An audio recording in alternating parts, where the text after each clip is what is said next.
All righty, the hour of 7:32 is now upon us, so I'd like to call to order this meeting for this study session meeting for Tuesday, September 1st, 2020. Could I have a roll call, please, Secretary Pro Tem? Member Patton? Here. Member Dimmitt?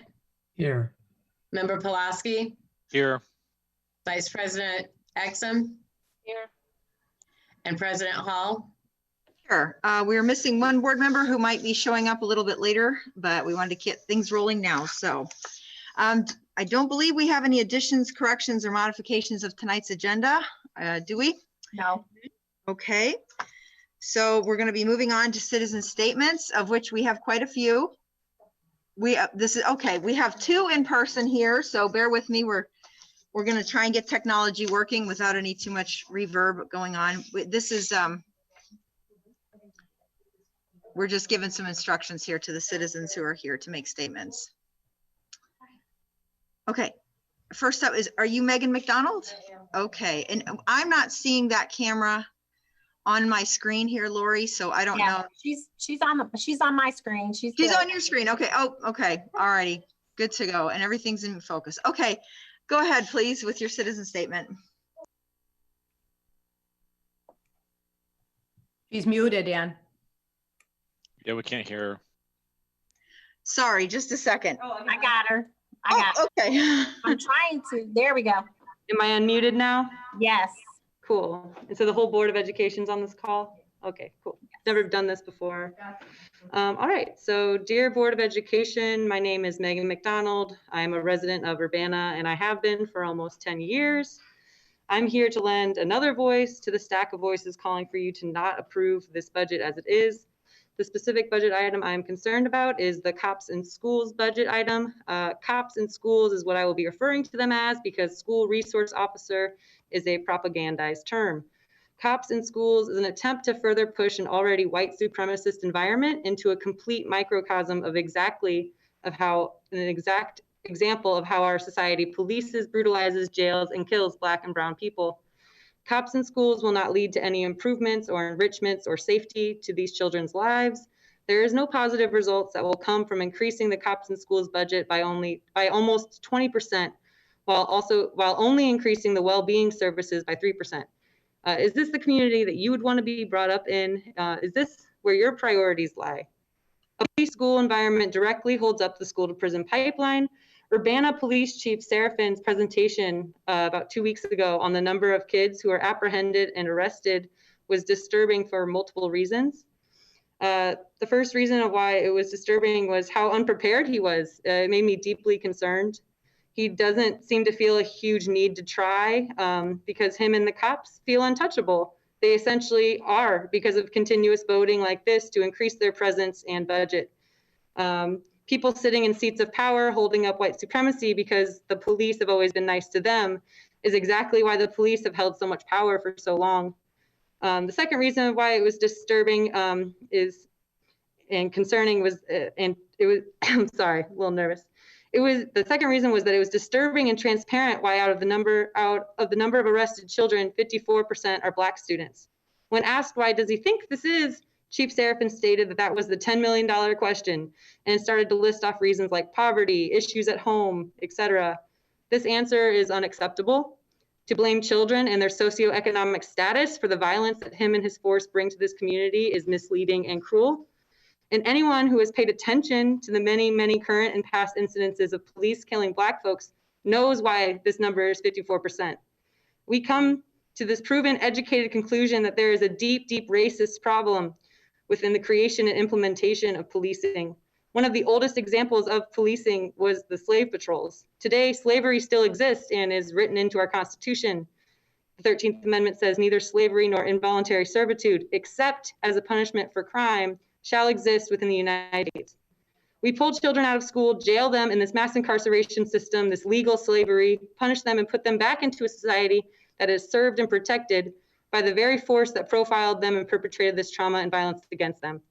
Today, we see police fight tooth and nail to uphold and build upon these white supremacist origins and actions just in legal, reformed ways. Cops and anyone in favor of cops, friends with cops, married to cops, shout out to the racist district attorney, Julia Reitz, all these people are going to keep pushing for this budget and these salaries to go up. And I'm asking you to consider that we do not want any more reform. We do not want one police officer instead of two. We want 0 cops in schools. Have you asked the children how they feel about it? Do you care? I urge USD 116 to lead on carrying out the following actions. There's just 3. 1, remove the cops in schools from the Urbana schools. Use those resources to better support Urbana's high hope students instead of high risk. People should say high hope. Number 2, recruit Black educators, bilingual counselors, and trauma-informed educators. And 3, define and truly act on the anti-racist policies as per your 2018 resolution on commitment to racial equity. Thank you. Thank you very much. Yeah. Thank you. Cool. Thank you. Thank you. Have a good night. Okay, sorry about the reverb here. We have one more person, yep, coming in person, I should say.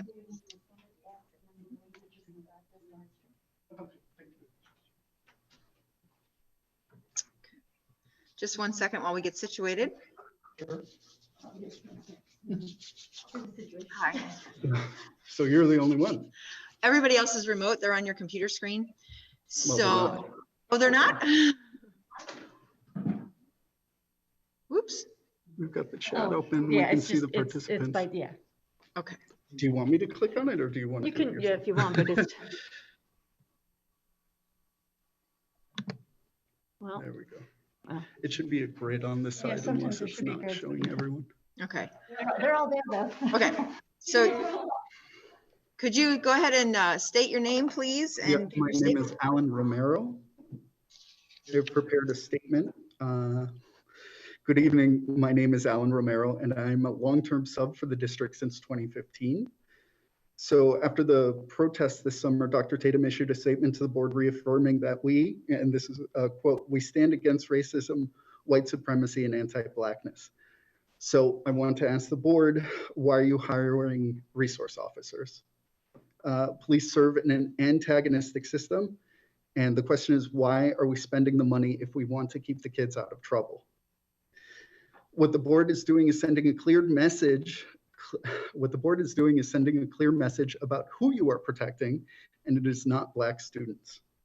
For the time being, during the COVID crisis, you are spending $320,000 when families with multiple elementary age students at home do not have enough technology resources to attend their classes.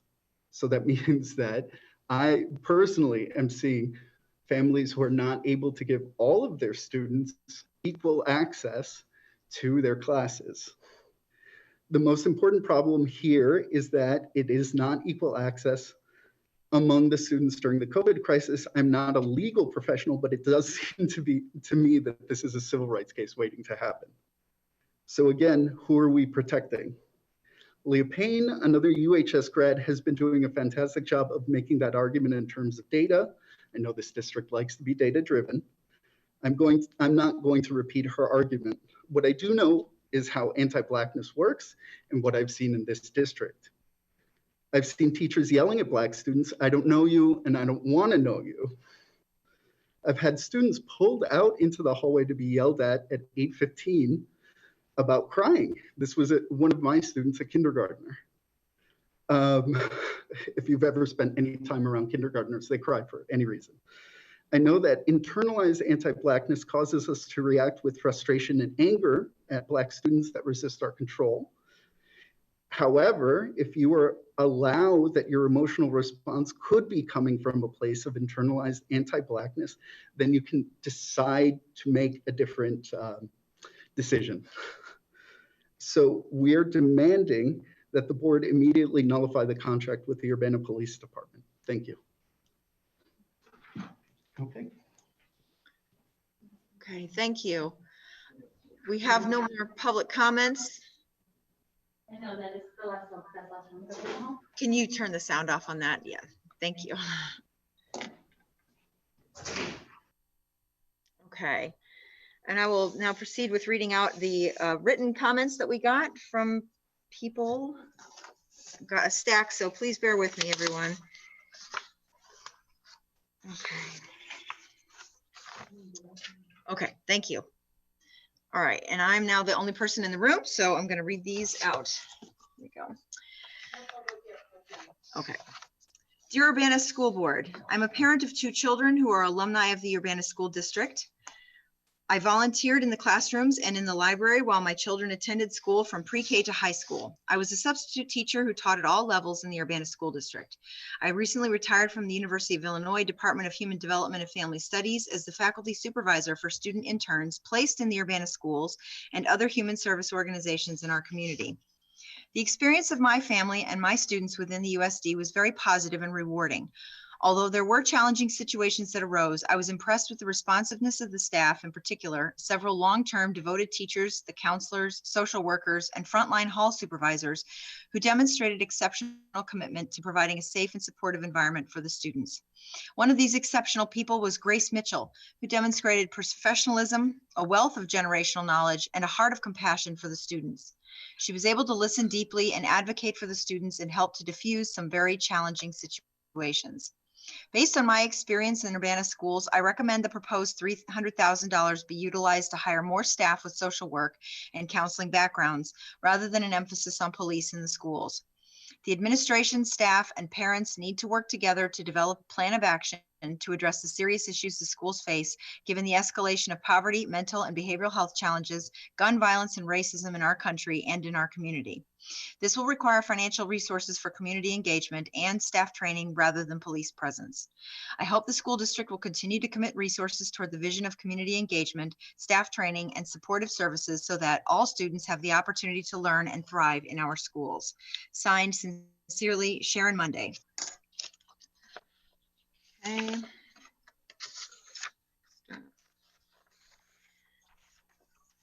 Dear Board of Education, as you review the budget, please earnestly consider whether the money allocated to the 2 full-time school resource officers is really the best use of funds. The yearly cost to the school district is $321,300. What really is the purpose of employing these officers? Many think it makes the school safer, but safer for whom and from who? Some say they help support staff with student behavioral issues, but isn't that what school counselors and social workers are for? Couldn't you hire 2 or 3 more counselors, social workers, or hall monitors for the price of 1 police officer? At the end of the day, the one thing a police officer can do that any one of those other positions cannot do is arrest students. Are we really in the business of criminalizing our students? These students are still essentially children learning how to navigate this difficult world. It is behaviorally characteristic of a teen to push authority. It's a part of understanding their own identity. And I'm sure we all know how dramatic the teen years can be. Social interaction is hard, and sometimes there's misunderstandings, and sometimes those misunderstandings lead to fights. It's youth trying to figure out how to express anger because they lack the ability to verbally express it or find an alternative to harness that energy. Furthermore, if the kid has any history of trauma, which is very likely considering we're experiencing a pandemic and studies have shown systemic racism alone can cause children trauma, then that makes navigating social and academic spheres even more challenging. These kids won't learn any better if we don't teach them any better. Bring in more mental health support and restorative justice programs to give these students the resources they need to learn, heal, and thrive. There has been little research to prove the positive outcomes of SROs. However, there is plenty of research showing that their presence increases the criminalization of our youth, contributing to the school to prison pipeline. Are we shaping these students to be smart and emotionally intelligent citizens of our society, or treating them like criminals who need to be outcast and locked up? Please reconsider funding these SROs and instead fund positions and programs that will prove beneficial for our students. We request the removal of armed police officers from Urbana schools. We request the school board cancel the contract with UPD and to instead use these resources to better support Urbana's most vulnerable students. Thank you for your time. Signed, Sarah Hogue. Dear Board of Education members, I've already made my thoughts known on this matter, but in light of your upcoming study session, I wish to remind you of my ask. Please do everything within your power to remove the SROs from our schools. As an Urbana high school student, I moved through and interacted with the students that the SROs are meant to discipline. They were not violent students. They were, however, students deeply impacted by the trauma of systemic racism and the struggle of coming of age in a divided society. Far from having the skills to ameliorate these problems, the SROs, in fact, embody the system that creates them. In short, you're not making our schools safer, stronger, or better by instituting SROs. You're making them uglier, weaker, and more racist. The data bear out this analysis. You will no doubt hear from others tonight about how the classroom has become a carceral space for Black students. Last school year, the data show that 54% of total suspensions were Black students, 52% of out-of-school suspensions were Black students.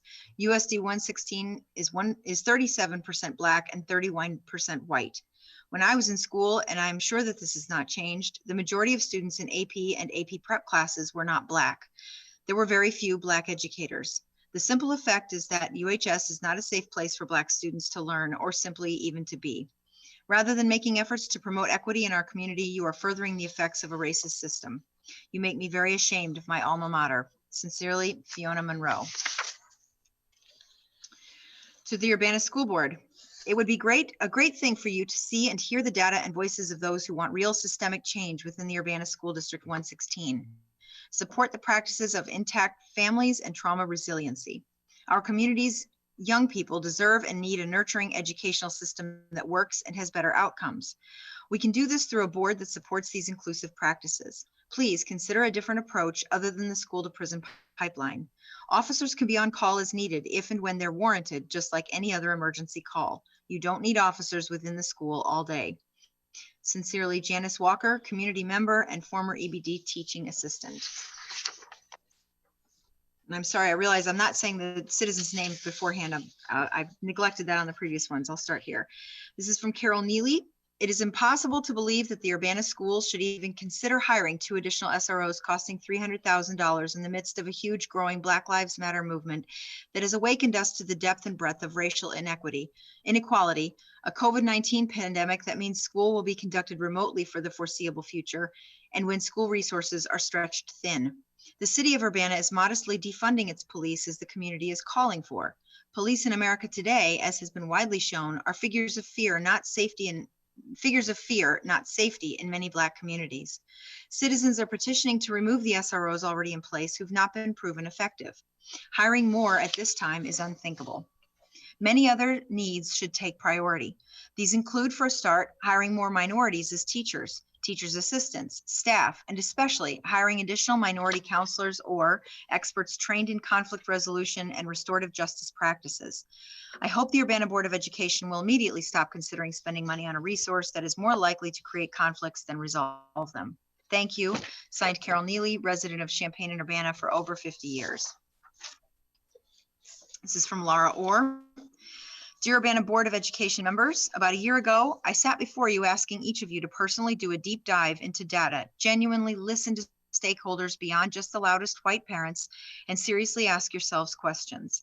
Questions such as, how does approving an inflated $321,000 budget and meager 8-page intergovernmental agreement to place armed resource officers in our schools somehow magically reverse years of trauma and racist policy? Or why do we not instead focus on dismantling policy that predominantly harms our Black and brown students? Policy that truthfully is damaging to all parties by creating false narratives of equity, diversity, and multicultural efforts. I say again, our district is no unicorn. If anything has become more clear since the intergovernmental agreement, it is that we are failing our Black and brown students and families in our schools and in our community. You know this.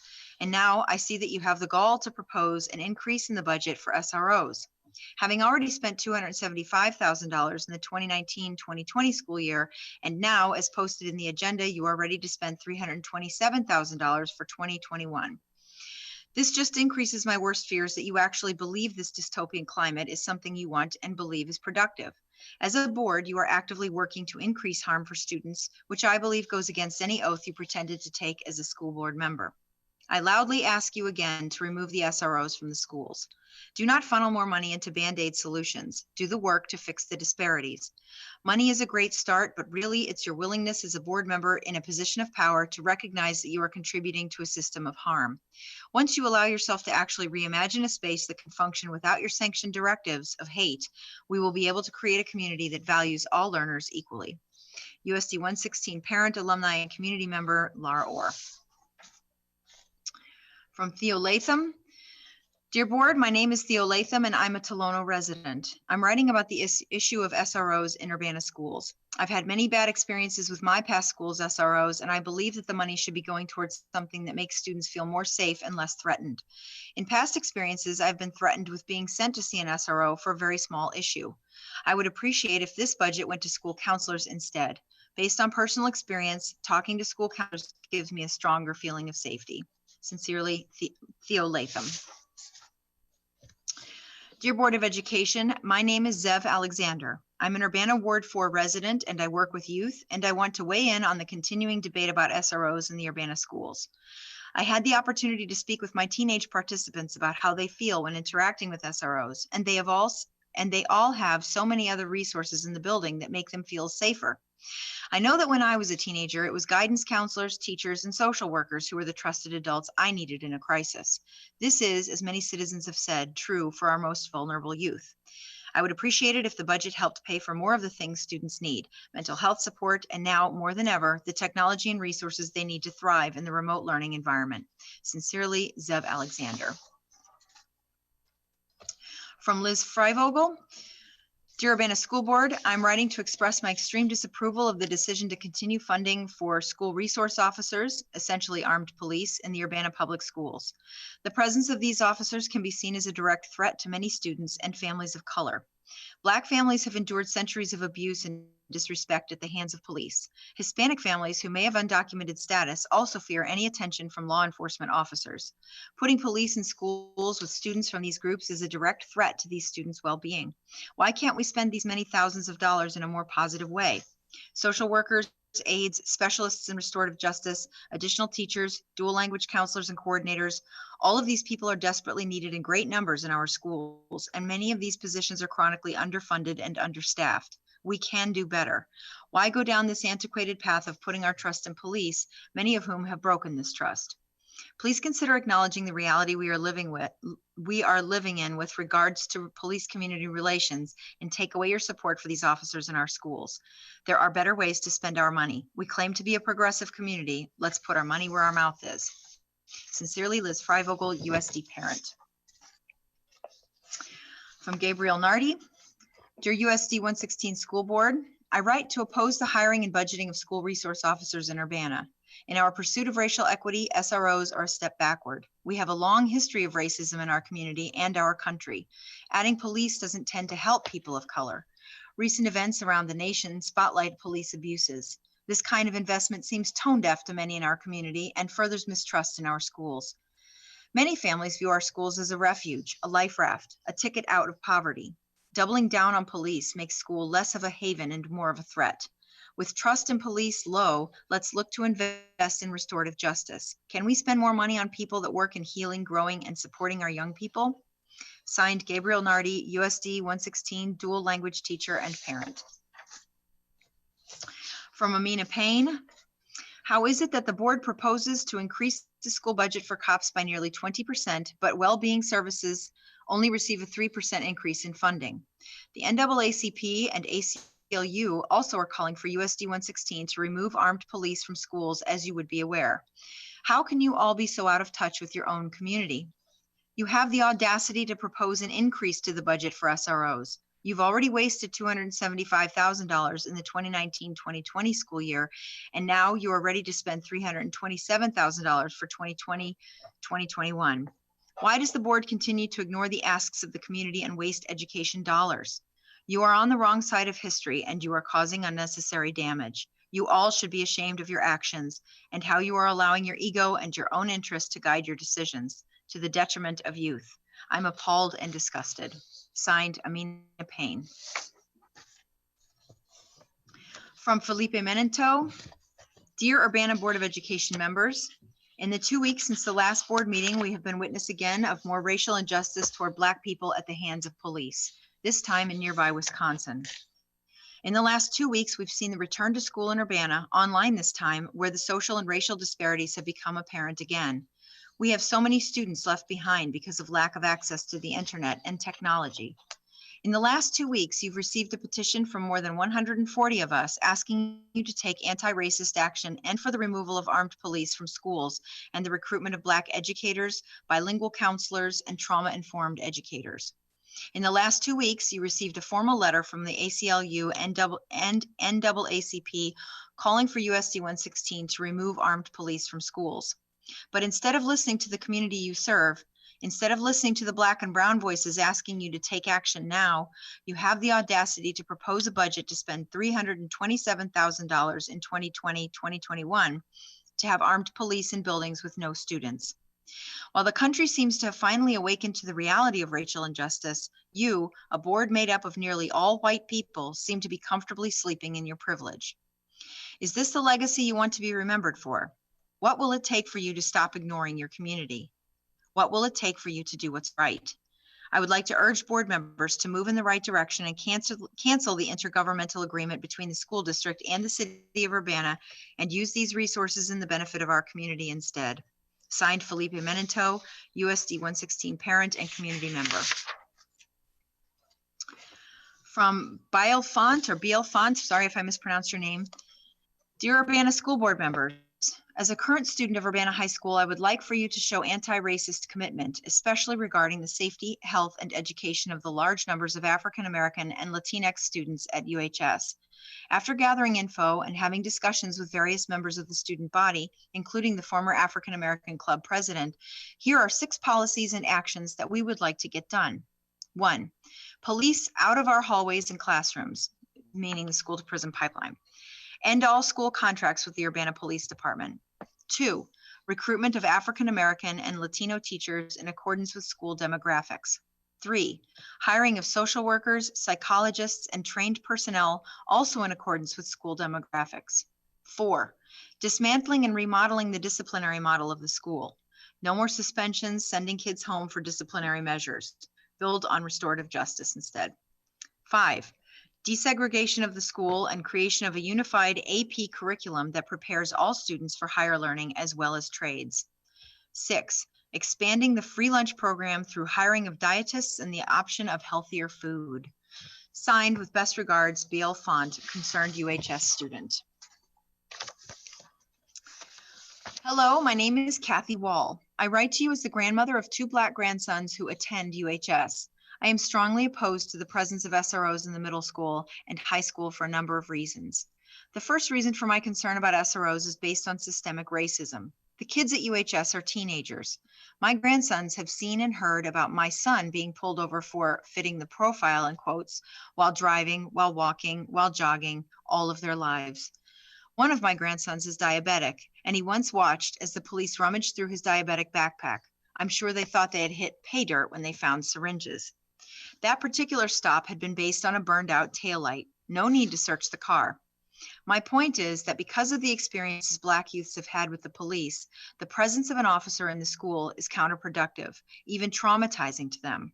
It is not conducive to learning for some of the students to be in fight or flight mode. I've heard the argument that officers in the schools can foster a time of building relationships, but school is not the time or place for this. These relationships must be built from kids' first memories when they are very young. It will take a generation before Black youth might be able to have a good relationship with officers, if there is much change soon in the policing of our communities. Racial profiling also exists with Black youth, which makes sense as Black teenagers look much like Black adults. In Urbana in 2019, 252 minors were arrested and 84% of them were Black. In 2020 so far, 114 minors have been arrested with 94% of them being Black. I am not implying that any of these arrests occurred during school hours, and I am not passing judgment in any way, shape, or form on individual officers who have been employed at UMS or UHS. A fight or flight response occurs when there is a perceived harmful event or threat. Because of the racial profiling these kids have witnessed, it will be traumatizing to them to have any officer in the school. My second concern for having SROs in the middle and high school is that the money spent on these officers could be much better spent elsewhere. What the students need is social and emotional education, especially those youths who get into trouble at school. It would be great to see the schools employ a team educated in trauma-informed practices who could provide training in a safe atmosphere for kids who need help with their behavior at school. I picture a classroom staffed by a social worker or two and a gifted teacher. When the need arises, kids could spend a week or two in this classroom. I picture having a number of social emotional lessons throughout the day, as well as some one-on-one counseling. The purpose of the gifted teacher would be for the students to actually complete their schoolwork while they're spending time in this classroom. It would be great if most or all of the staff on this team were people of color, both for the students to have good role models and to make it easier for students of color to connect with these educators. I'm sure it seems that my concerns are all based on the needs of students of color. True. Just as Black Lives Matter does not imply that all lives do not matter, the concerns I listed above do not imply that all students do not matter. It is just necessary for us as a society to put our attention on whatever we can do for people of color, since we have at least permitted their abuse for 400 years. Thank you for listening. Signed, Kathy Wall. This is signed from Sugar Magnolia. Please redirect school resources away from policing, surveillance, and punishment and towards kids. Please direct funds to monitors on all school trips and mentor groups and peer counseling similar to EAP that Carl offers. And 24-hour public Wi-Fi in park settings for community access, Don Moyers and Douglas Center. An ounce of prevention is worth a pound of cure.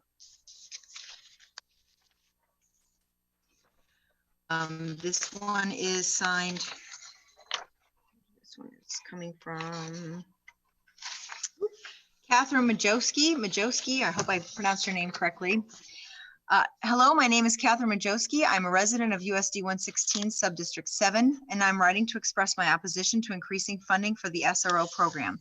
I find it frankly astonishing that this should be treated as a priority during a pandemic where in-person attendance is continually in question, and during a period where we are repeatedly reminded that minority fears of police brutality are all too justified.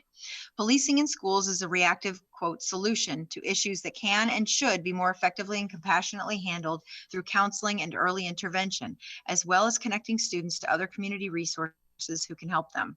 We should be teaching our students that they will be helped when they struggle, not fed into punitive systems that disproportionately affect students of color, students from low-income families, and neurodivergent students. I'm ceding the rest of my time to share a testimonial from a staff member at UHS who wishes to remain anonymous due to potential reprisal. I urge you to consider his words carefully. Thank you for your time. Good evening, fellow community members. A police officer's job above all else is to maintain control. This message is reinforced repeatedly in law enforcement training, then further instilled in the field until every officer ideally comes to the point where they quite naturally equate maintaining control with being successful in the completion of their duties. This fixation on control can be problematic enough for establishing the kind of rapport one needs to diffuse a tense situation. But there also exists a very clear, very real, and deliberate threat of violence holstered upon this officer's hip. The official badge making clear to all that any violence carried out will not only be state sanctioned, but also at the sole and perfect discretion of a single human being in a single moment in time. And yet this is who we choose to diffuse, to de-escalate, and to serve as part of on the front line for restoring peace in our public schools. This is who we expect our children to feel comfortable coming to with their problems, large and small. As someone who's worked closely with students at Urbana High School, I've seen for myself how unnatural the presence of a police officer is in an educational setting. Impolite responses to questions or requests by officers were treated with increased hostility and contempt compared to faculty and administrators. Students in emotional distress were ordered to calm down or physically engage despite not being a direct threat to anyone around them. Is this the way that we expect our kids to learn how to productively express their emotions under duress? It is true that I've heard from some students that the resource officers made them feel safer, but many felt at the very least suspicious of them, uncomfortable. Some even said that they felt threatened. If one of our goals is to make students feel safe, why are we not taking the feelings of those latter groups into consideration as much as the former? Are we not concerned about how this chronic anxiety, even at a low grade, affects their ability to grow and learn? It seems very strange that in an effort to keep our students out of jail and in school, we elect to add elements over time that make it increasingly difficult to tell the difference between the two. Does that seem strange to you? If so, and if you agree that students feeling safe and secure is fundamental to their success in learning the lessons we wish to teach them, then I urge you to find a different solution to the problems you're trying to solve. Because let me tell you, this is not working. Signed, Catherine Majowski. Dear Urbana School Board members, my name is Danielle Chenoweth. I serve low-income Urbana families as the Cunningham Township Supervisor and have a child at Leal Elementary. I've been arguing against police officers in the schools since my first day on the City Council in May of 2001. I would have expected us to be further along in 19 years, but the investment in the school-to-prison pipeline has only increased, while racial profiling and disparities have remained.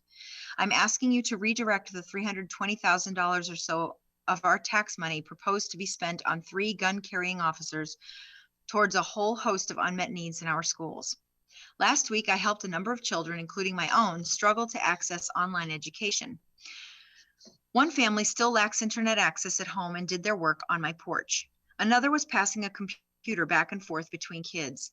Teachers have 20 to 30 kids in their class with no teaching assistant. Last I checked, there was a wait list for Chromebooks. $320,000 will buy only 3 officers whose contact with Black, brown, and poor school children will begin the process of documenting and tracking them towards the criminal justice system. So when they do what nearly every middle-class white kid does in their young adult years and gets caught, the state's attorney and News Gazette can dig up that child's record and say they have prior records as juveniles, turning misdemeanors into felonies.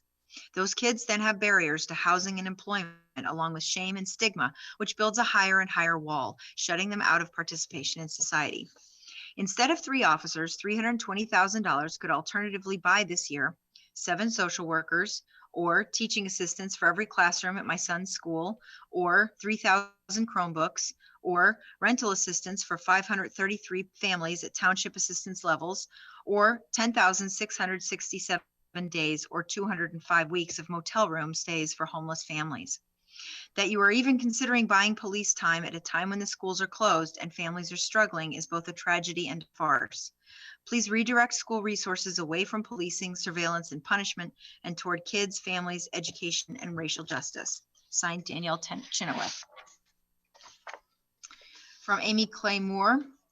Dear School Board, please look at the data and at the massive civil unrest occurring in our country. All signs point to the need to go in a different direction. Please invest in social workers, trauma-informed training for your faculty and staff, and resources for your students most in need. We do not need to pay $325,000+ for school resource officers. What have they been doing for the last 5 months that we've been at home? Are they a true resource to students in this climate? We need better for all of our students. Thank you. Signed, Amy Clay Moore. From Jane McClintock. I would like to encourage the school board to discontinue the contract with the city of Urbana to have police officers in the schools. As a graduate of the USD 116 system and the daughter of a teacher, I'm aware that teachers and students need much more support. However, as many commentators have pointed out, police are not the most just, economical, and effective way to provide that support. Police are part of a system which continues to show itself to be fundamentally failing people of color. We've seen that our community has certainly not transcended this norm. Indeed, of all the arrests at the high school, 94% are arrests of Black students. As you work out the budget, please end this contract and use the $300,000 more wisely. Get the SROs out of the school and divert the funds to better support for our teachers and our kids. Thank you for your time and consideration. Signed, Jane McClintock. From Catherine Oberdeck. Dear Board of Education, I write to express my support for the removal of SROs from Urbana public schools. Police do not belong in public schools. They contribute to a school-to-prison pipeline and divert already imperiled funds from resources to provide advances in social support, racial equity, and educational innovation that can more effectively help and empower vulnerable students. Signed, Catherine Oberdeck, Urbana resident and a parent of USD 116 alumni. From Marshall Schreiner. Dear Board of Education members, the employment of school resource officers is just another example of how police are seen as a, quote, catch-all for problems in society. The Urbana police are just a few blocks away from the middle and high schools where the SROs are stationed, weakening the argument that it's necessary to have an officer on the premises full-time. The SRO program has left itself wide open to criticism and assertions that it is ineffective due to the lack of transparency in the program and the comparably vast amount of negative feedback from students and members of the community. The SRO is meant to be an educator, i.e. guest lecturer, informal counselor, mentor, and law enforcement officer. That's in quotes. If the SROs are accomplishing these goals satisfactorily, then surely it would be in the UPD's best interest to provide evidence in the form of lessons that were well received or improvements in numbers associated with students' perception of school as a positive experience. SROs should not necessarily be seen as responsible for discrepancies between student body racial makeup and disciplinary rates or academic performance, but it is hard to see how the presence of an SRO helps ameliorate these pressing problems. A quick Google search shows the same amount of money dedicated to 2 SROs could be used to pay for between 4 and 10 full-time tutors. In conclusion, please reconsider whether the SRO program is an effective use of the USD 116's resources. Thank you for your time. Signed, Marshall Schreiner, Urbana High School, class of 2016.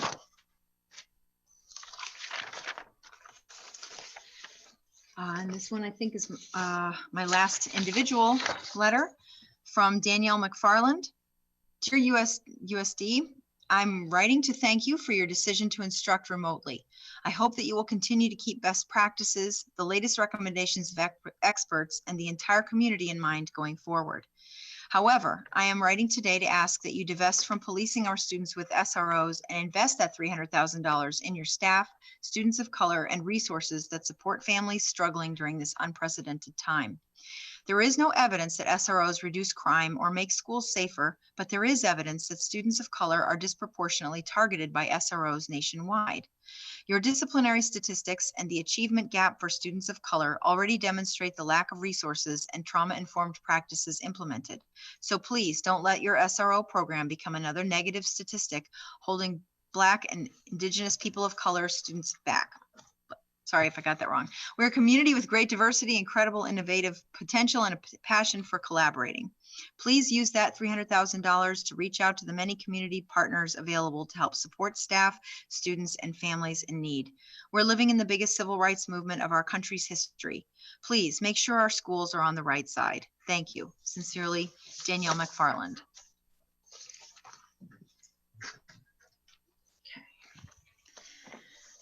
Okay, I have, let me see. This one is signed by many people. It's actually the list of signatories is longer than the email, so I'm going to read them out at the end. Bear with me. Dear Urbana Board of Education members, Urbana is a progressive town that supports progressive policies with one hand while it suppresses Black youth with the other. A few disturbing facts of what is happening. In December of 2019, the Urbana School Board of Education signed an intergovernmental agreement to approve funding of 2 full-time armed police officers. Some of this text got cut off, so I apologize if I missed some words. Being completely non-transparent, and their presence in schools contributes to the school-to-prison pipeline. There's a culture of mistrust created by our school board. In August of 2018, board members started a secret investigation of over 20 Black and Latinx staff hires. Oh my goodness, I'm sorry, there's long sentences cut off here that I know that there's more to it. There remain vast inequities in the opportunity gap for Black and Latinx students. In Urbana, only 4% of Black and 13% of Hispanic students meet or exceed math and science, and the rest got cut off.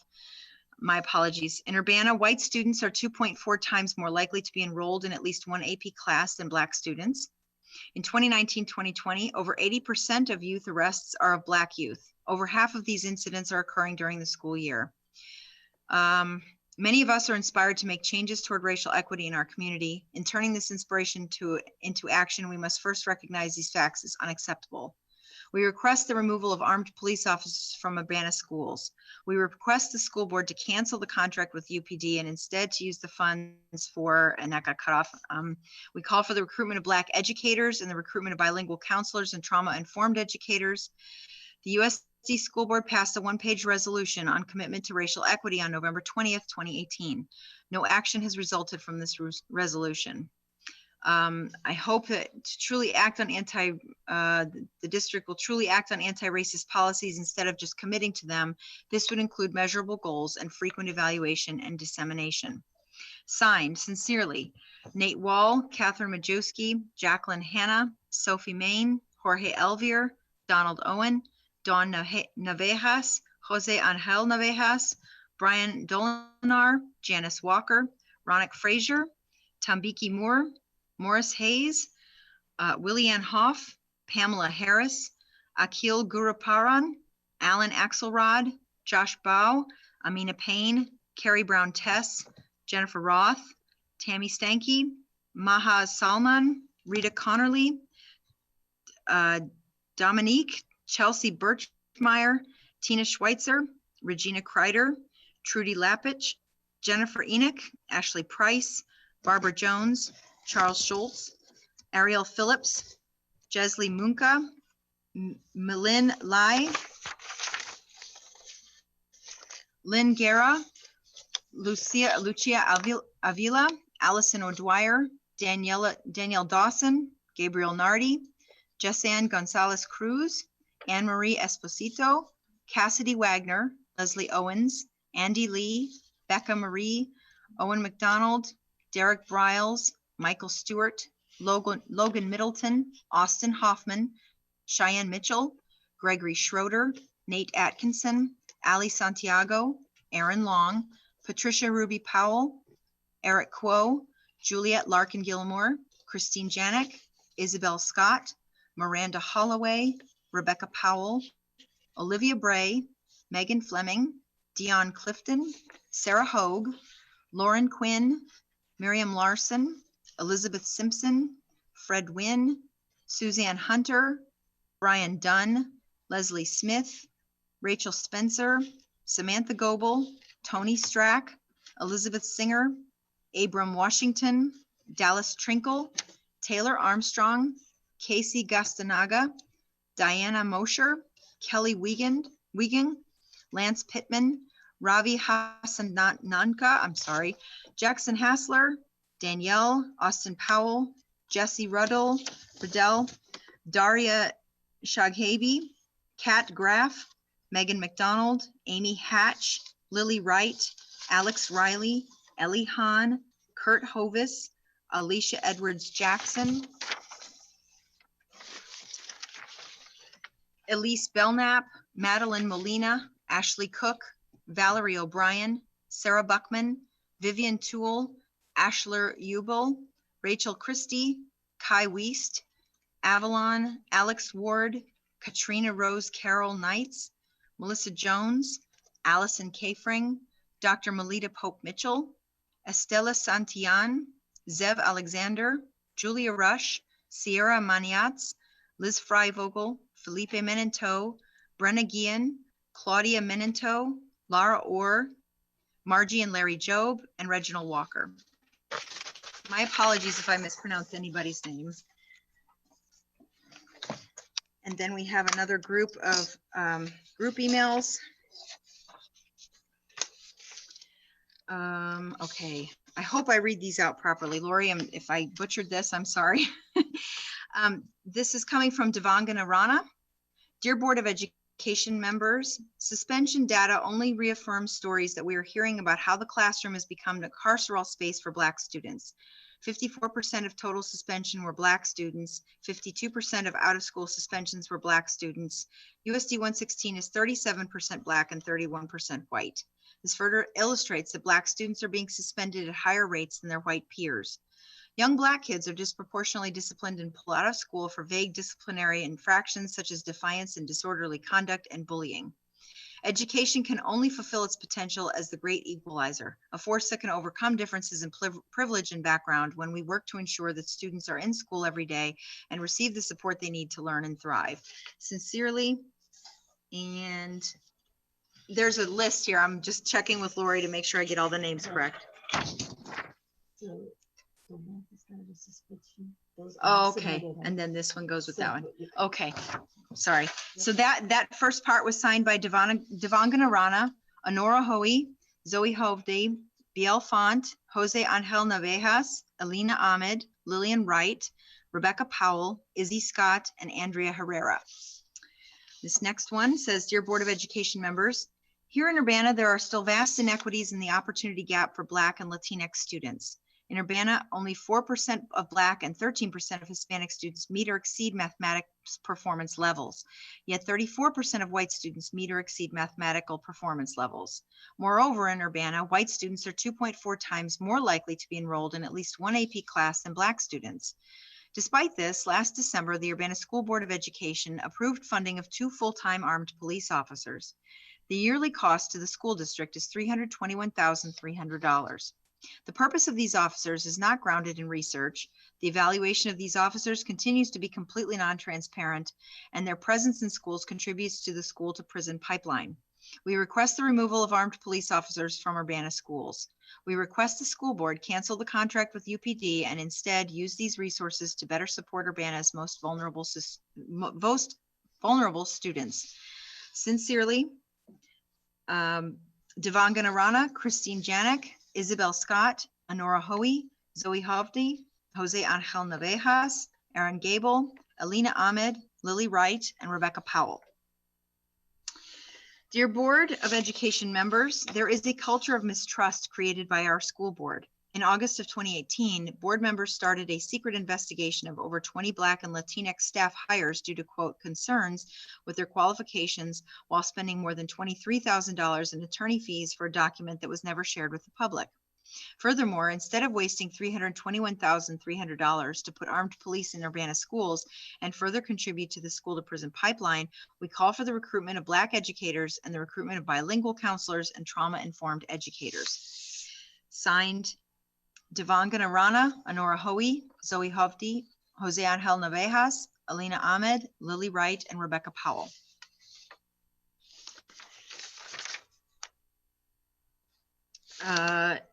And then I urge USD 116 to lead on carrying out the following actions. 1, remove SROs from Urbana schools. Use these resources to better support Urbana's high hope students. 2, recruit Black educators, bilingual counselors, and trauma-informed educators. 3, define and truly act on anti-racist policies as per 2018's resolution on commitment to racial equity. Signed, Devangana Rana, Honora Hoey, Zoe Hovde, Jose Angel Navejas, Christine Janik, Alina Ahmed, Lily Wright, Rebecca Powell, and Andrea Herrera. Dear Board of Education members, this is also from Andrea Herrera.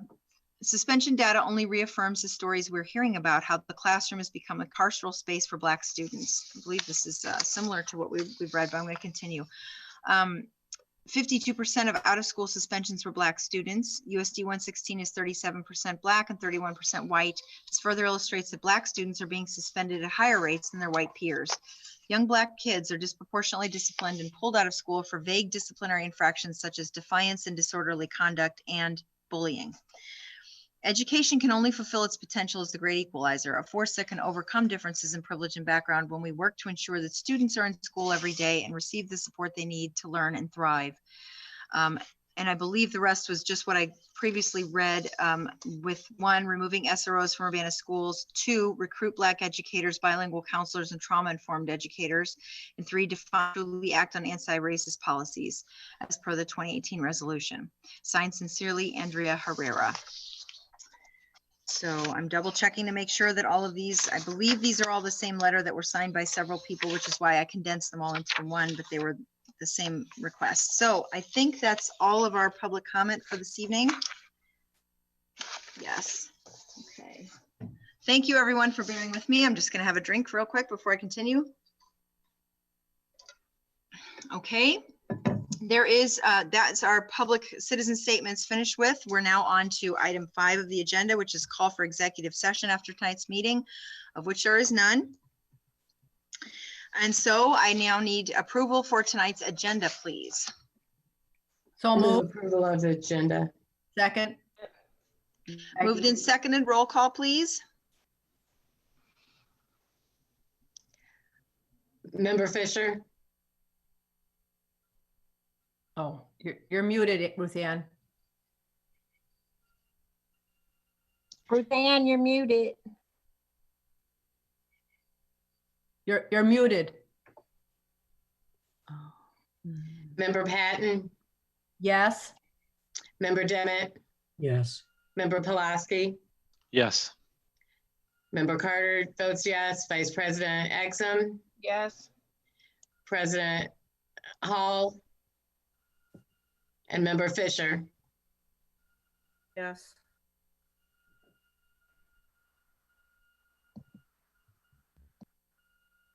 Oops, I'm muted. Agenda is approved, sorry.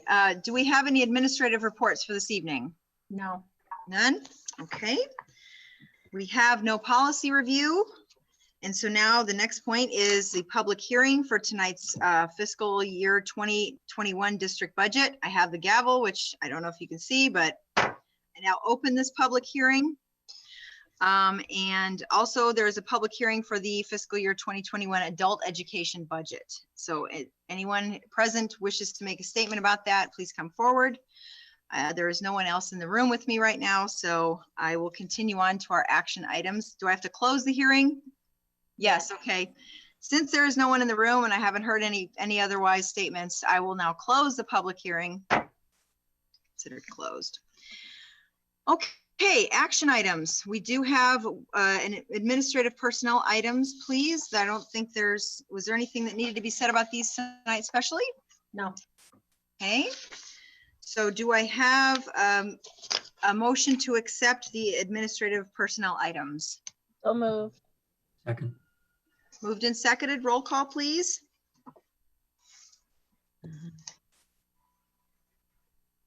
I'm having Go ahead, problems. Ruth Ann. Oh, there you go. We We can hear you. You're good, Ruth Ann. You could do roll call, Ruth Ann. Okay, that's fine. Things have been goofy before I even started logging in.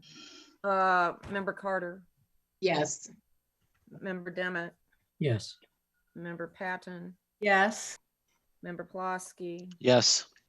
Member Fisher votes yes. Vice President Exum Yes. and President Hall. Yes, items are approved. And now we move into our study topics. The first one is the budget discussion from Carol Baker. So I'm just going to let you take it away, Carol. Okay, good evening, everybody. Jennifer's evening. going to be my sharer tonight. She's sharing my files. So Jennifer, if we could start out with the budget assumptions, I think that's a good place to begin. And this should look familiar to everyone. I'm not going to go through all of these, but I will go through some of the highlights. Number one, the property tax revenue assumes a CPI increase of 2.3%. and growth from new construction of a normal, which is $6 million. It does assume the 2020 taxes payable in 21, which we will levy this December, are going to be received hopefully back to normal again. As you recall, in the past, we've always had it's always been about a 50-50 split over the 2 fiscal years. Most recently, before the changeover at the county clerk and treasurer's office, it was about 54% in the current year and 46% after July 1. This past year, or in 2018, when we had the delay of the tax bills, it was about a 23%, 87% split. So it went way down when the tax bills went out late. And we thought that was just a 1-year blip and that it would only happen one time, but now COVID hit and we have a delay once again for the 2019 levy that was payable in 2020.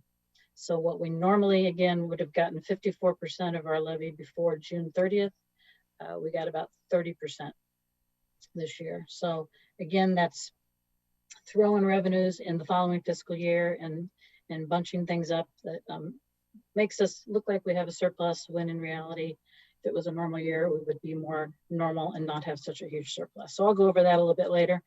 But just wanted to point out that things are still not normal, as all of us know, and it's impacting our property tax revenues. So number 3, just wanted to mention that the state evidence-based funding, they did appropriate level funding. So, but there's no additional tier funding, but we will supposedly get the same revenues that we received last fiscal year. The U of I impact aid on number 4 there, we're actually in our final year of the 3-year agreement. So we'll have to start looking at that and negotiating that again to hopefully get that extended. But we are in the 3rd year of the U of I agreement again. And that's been in place since 1994. Been around a long time. Number 5, we are still a CEP district that all of our kids eat free. This year, because of COVID, we are seeing a reduction, obviously, in the meals that we are serving. The I'm reducing about 25%. And again, that's based on what we did last year with the shutdown starting in March. Obviously, if we end up going remote longer, that will be more of a reduction that we will see. But right now, I'm estimating about 25% reduction in reimbursements, as well as on the side for what we pay our contract company, Arbor. Number 6, corporate personal property replacement tax. There was estimates that is probably going to go down as much as 50%. I'm not thinking it's going to be quite that bad. I've decreased it by 40% in this budget. The state's been diverting our CPPRT since about 2009. They've been taking money out of that and putting it toward the general budget. Started out in 2009, they diverted about 21 million. In 2017, I think it was about 220 million, and this year they're diverting about 312 million. So keep taking away money from the CPPRT. So that's why that decrease is shown so much larger this year. Number 10, we've heard some statements about the SROs tonight. The current estimated cost in this budget is $327,000. This agreement with the city goes until June 30th of 22. And the reason for the increase this year is due to the fact that last year was a partial year. We didn't get them hired until mid-year. So that's why we weren't charged the full amount last year. So that's what the increase is for. Number 13, we did add $100,000 to this budget just for COVID-related costs. Again, just as a precaution, a lot of those costs are being covered this past year by our CARES funding. And we're also applying for some FEMA grants, but just in case there's anything additional that may not be, that's just a additional cushion that we have in the budget for any COVID costs that we have. Number 15, the board's familiar with all of these salary increases based on our negotiated agreement with the bargaining unit, as well as approved increases that the board did for our other staff members. Benefits, about the only thing to point out there, not a lot of changes, but our medical insurance did decrease about 17%. So that helped out greatly as far as the budget. We did not increase anything. This budget assumes there's no cost shift for TRS this year. I don't think there's been a lot of talk about that lately, but you never know. But right now, we've not had to do that, and we're hoping that doesn't happen this year as well. Facility sales tax revenues that we've already received these first few months since the pandemic have been down. So I'm decreasing our facility sales tax revenues by about 25%. Again, just because of businesses in the county being impacted with shutdowns and things. So, but as you can see, I'm being pretty conservative in my revenue estimates. Registration, number 18, registration is down just because we didn't have our central registration. Hopefully some of that may be collected in October when we start sending out statements to parents, but with us being remote, I'm not expecting that we're going to get as much in registration fees as we have in the past. So number 21, the district's portion of the indoor aquatic center loss this year, pretty normal where it has been in the past, about 203,000. And I talked a little bit about the COVID shutdown. We did agree with the buildings to carry over any building budgets that were remaining since teachers and staff were not in the buildings, and a lot of things weren't being purchased at the end of last year. We did agree to carry that over, and that's the first time I don't think I've ever done that in my time here. So it's the first time we've actually agreed to carry over any budget. And we'll talk a little bit more about how much that was here in a second. So I think that's it for the assumptions. Most everything else are things that you can read and that you've seen before. So Jennifer, if you want to go next to the summary of changes, this will kind of go through our education fund budget and show you the major changes that came into play for that budget.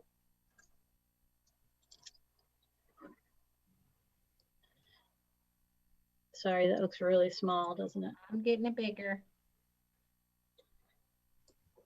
And the board was sent this today as well. So hopefully if you can't read it, you have a hard copy or your own copy there that you can review.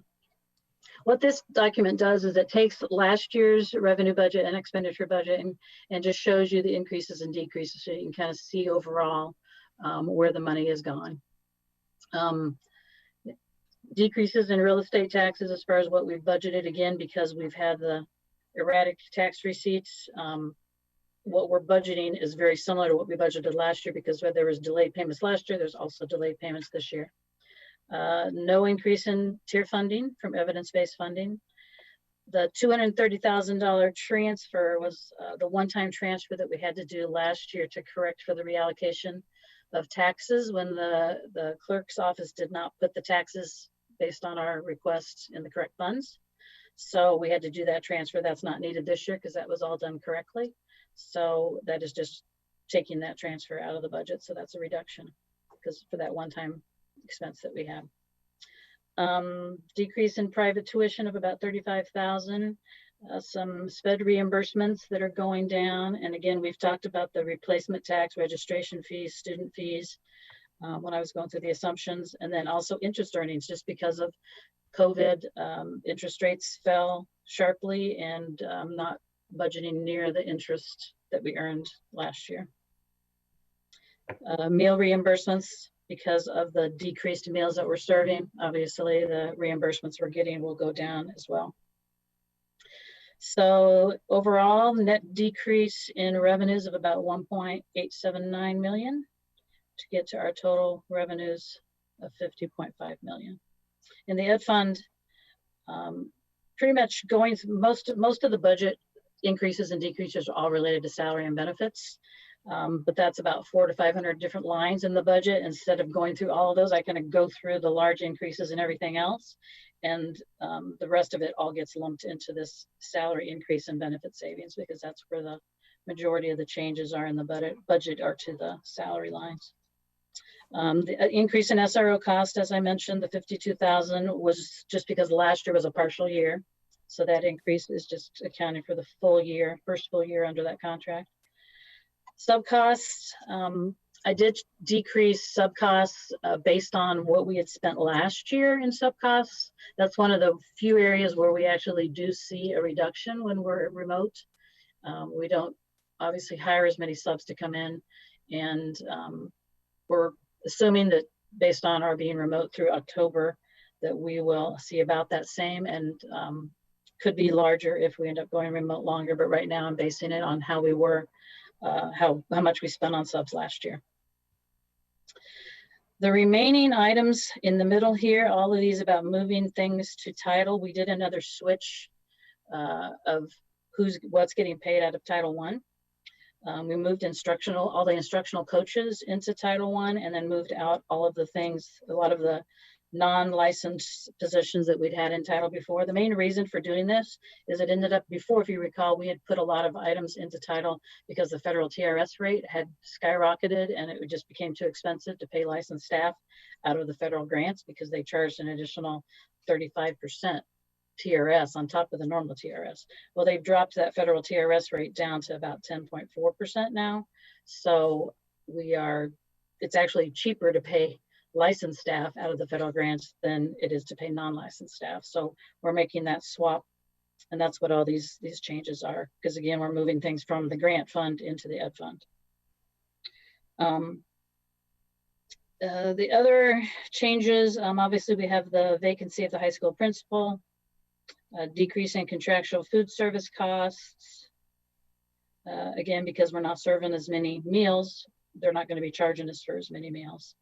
The COVID costs that I talked about, increasing just a new line for $100,000 for any anticipated costs that may not be covered by grants. And then carrying over the building budgets was about $102,000 that added to the FY21 budget. Debt certificates, that is the 2010 debt certificates are basically bonds we sold to do some energy upgrades to the high school back in 2010, and we've been paying those off based out of the Ed Fund with savings from our utilities. So that is about to be paid off. It's going down this year. Next year it'll be paid off in full. So that is a reduction for that transfer. And then we had an increase of about $370,000 for special ed tuition for outplaced students that is increasing over last year. So overall, about $826,000 increase with all those ins and outs, for a total of about $47 million of expenditures. So that's surplus. As I stated, the education fund surplus of $3.4 million is really inflated because of the fact that these taxes keep getting pushed off into the following fiscal year. So what I try to do on the next document, which is the budget summary, Jennifer. And this basically is a summary. You received in your packets on Friday the actual detail of all the budgeted revenues and expenditures. This just summarizes by fund. The board's used to seeing this. In the third column over, that current year surplus deficit is actually the budget you will be approving. That's the budget that's going to show up on the state forms. The budget that we will be sending in to the board next week on the 15th for approval. We'll have the $3.4 million in the ed fund surplus and the total overall $4.9 million surplus. The reason I added these other two columns, FY20 taxes received late and then that adjusted column, is to kind of show you in a normal year, if we didn't have this inflation of these taxes all in this lumped into the 1 year because things are getting delayed and getting pushed down the road, what it would look like. And it's purely an estimate just to give you a better idea of where I think we would be. But that's all it is. The budget that you will be approving is the third column, the current year surplus deficit. And I will continue to hone these last two columns as the audit's in process right now. And if things change, I will let you know on the 15th. But right now, this is my best guesstimate of where we would normally be this year if taxes were received like they have been up until the last 2 years. So I'm hoping we get back to that sometime soon. The only other funds I wanted to point out, all of the other funds have a surplus except for the Fund 60, the construction working cash bond fund. And as you recall, we do sell bonds for our working cash every 3 years. So we sell $3 million of bonds and then we're spending that down for those following 3 years. So there is money, fund balance on hand. So even though that's an expected deficit as we're spending these bonds down, but the money is on hand until those are spent in full. And we're right now spending our 2019 working cash bonds down. Sorry, are there any questions about that? I know that what we keep thinking is going to be just a 1 year problem keeps continuing. So I'd hoped I didn't have to have this happen again and have to explain this, but it seems like we're not normal yet, as we all know. So we're hoping to get back to normal. Carol, I had a question. The cost for the SROs, you said that takes us into the year 2022, is that correct? Correct. Okay, thank you. June of 22. Thank you. Carol? Yep. Yeah, on your education fund expenses with the negative 953 is about 2% of the 50 million. And in I believe our past practice and your good budgeting, generally speaking, the actual rate of expenditure comes in usually 2% to 3% under what you budget. Is that correct? In a normal year, yes. I'm closer to 99% in a normal year, but the last few, it's not been that way, the last couple. Okay. So it would not be surprising if this budget in the education fund is fully balanced. Oh, I wouldn't be surprised. And I think I stated this to somebody else when I was speaking to them. If you're off 1%, I mean, our levy is about $40 million. So as far as the tax receipts go, if it's off 1%, that's a $400,000 swing. So just in how we receive our tax receipts, you know, we're cash basis. So whatever we receive as of June 30th is what we get to show as revenue. So if that changes by 1%, that's a $400,000 swing between 1 year and the next. My assumption is that we eventually are going to receive all these taxes. That's still to be seen. I mean, we have up until This year, we've been at about a 99% collection rate. And we all know that about 95%, I think is what we've heard, of our property taxes are actually escrowed. So we're hoping that we will still get those. But I will be keeping an eye on that. Even though the taxes are coming in slowly, we still think they're being paid on time. It's just a matter of processing those payments. That it seems to be the issue. So we will keep tabs on that very closely. And if it looks like that we are not going to be at that 99% collection rate, I will definitely alert the board to that. So the sheets that we're looking at doesn't show the starting fund balance and projected ending fund balance. But the gist of it is that in the education fund, we hope to be balanced when we actually experience the year. Through your conservative budgeting, we, generally speaking, close the gap that you've identified. This $953,000 gap is presumably will be closed when we actually go through our expenditures, just based on past spending habits and how we've compared actual spending to budget. And in the other funds, I know, for instance, in O&M and transportation, and I think it was IMRF, that we've got, we're starting with negative fund balances. And so these pluses are by design in an effort to move us closer to full break even in accumulated fund balances. Yeah, thanks for bringing that up, John. I did have that down as a note. We are continuing to divert taxes over to O&M. The board, we had a plan, actually, Marcellus was on this call tonight, helped me create a plan for O&M to try to get them out of deficit. And we're trying to project about a $400,000 to $600,000 surplus every year, to, a planned surplus, so that we can start eating away at that deficit they've accumulated over the last 10 years or so, and help out that fund. So we are continuing to follow that plan for O&M, and then we'll start working on the others. But right now, O&M is the main one we've been concentrating on. Yeah, I bring that up so that the board members are aware that the surpluses in the other funds are basically by design, and it's not money that we would be wise to convert back to the education fund. Mm-hmm. It's best to leave them in the funds where they're at, in order to restore our financial stability in those remaining funds.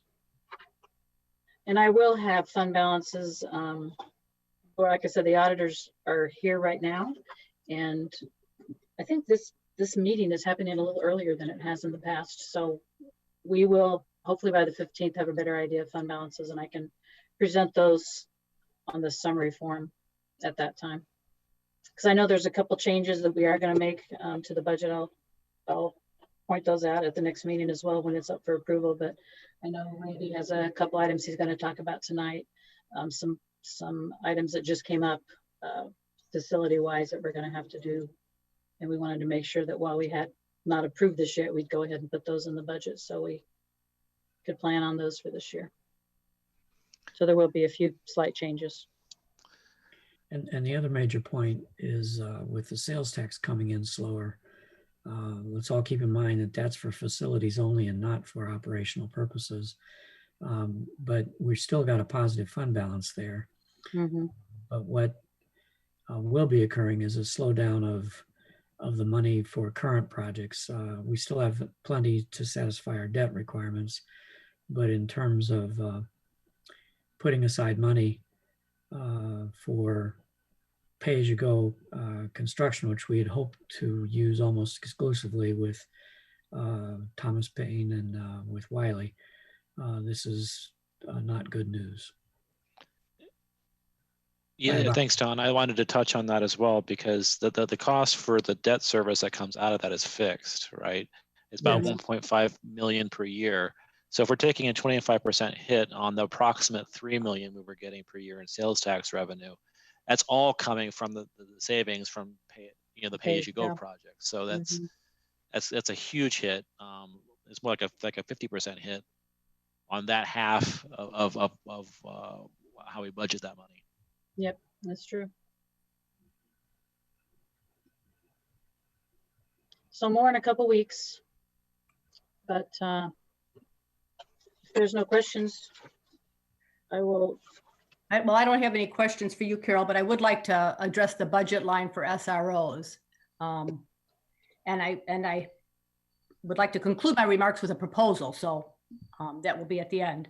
And let me start by saying that I appreciate the large number of individuals who've contacted us in recent weeks to ask that we reconsider using SROs in our schools. As we know, the school board had a lengthy philosophical discussion last fall about employing SROs in our district. The outcome of that discussion was the decision in December to hire 2 full-time SROs by a vote of 4-2 with 1 member absent. The profound changes in the landscape of our district, community, and nation since last December warrant another philosophical discussion about SROs in our schools. I would welcome that. Since we are asked to consider the budget for the coming year tonight, however, I will focus my remarks on wise use of our district funds as they relate to the SRO budget line. Those who supported the SRO hiring last fall argued that the increase in SROs was needed to improve safety in our middle and high schools. Because of the pandemic, we currently have very few students in our buildings. It's possible we may not have all our students return to our buildings for over a year or more. I understand that the 2 SROs we currently employ have been assisting with various support duties while students are not in our buildings, duties that are not specifically related to their training as SROs. We cannot afford to pay $327,000 for 2 SROs, police officers, to perform tasks that our teachers, social workers, and counselors are far better equipped to do. This is a fiscally irresponsible step in a year when we are running a projected deficit of nearly $1.5 million in our adjusted education fund. And I'll remind you, last year we ran a surplus in our adjusted education fund. The impact on our revenues by the economic recession that's triggered by this COVID will likely last for a while. This is not a 1-year blip. It is our job as board members to ensure that our budget reflects our current reality and priorities. And the current reality is that this pandemic has presented enormous education, mental health, and health challenges for our district. Those should be reflected in the budget that we approve for the coming year. I propose that the $327,000 in SRO budget line be eliminated for 2021, and that those funds be redirected to pay for personnel. And by that, I mean teachers, social workers, counselors, and nurses with qualifications to address our current challenges. So that is a proposal I'm putting out that I think requires a second for further discussion. I'd like to second that.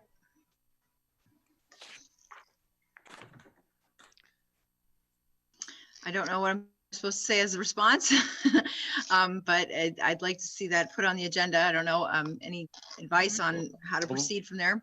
Well, you don't technically need a motion and a second to get something put on a future agenda. Any board member can just do that. Mm-hmm. Well, I'm glad you mentioned what you did, Peggy, about the SRO discussion because of all the public comment we received. I think people were confused that tonight we were voting on something and that one of the things we were voting on was going to be that. And just for clarification purposes, we're not taking a vote tonight. To anybody who's still watching, we're just discussing the budget. And while the agreement has been signed, that's something that can be discussed at a future agenda, which is perfectly fine, Peggy, that you ask that we do that at a later period. I just had a quick question though about the tax revenues for Carol.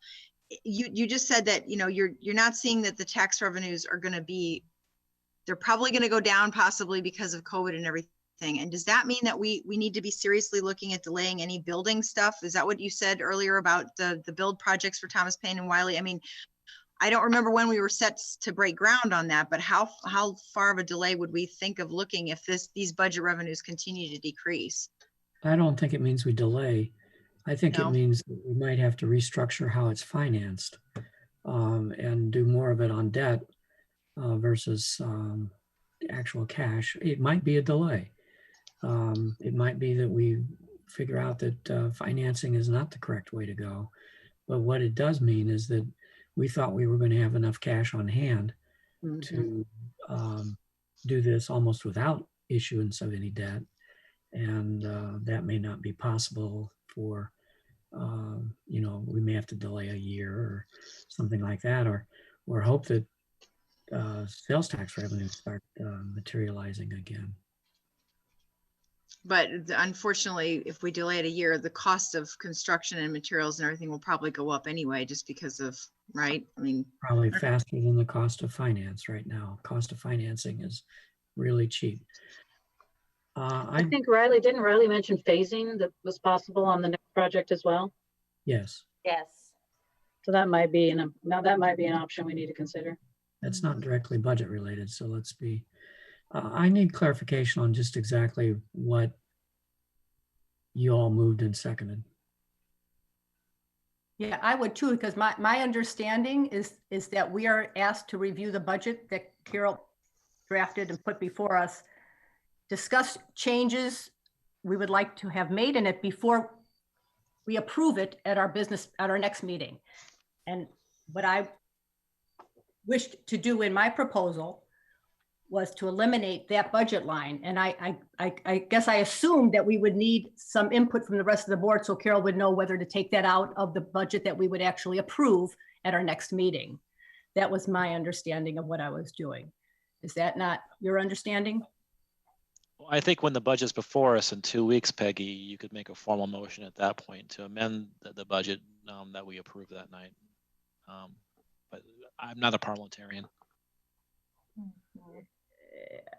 I mean, I thought the draft was for us to discuss the draft so that the budget that comes back in 2 weeks is one that we're prepared to vote for. So changes would be made now, suggested now.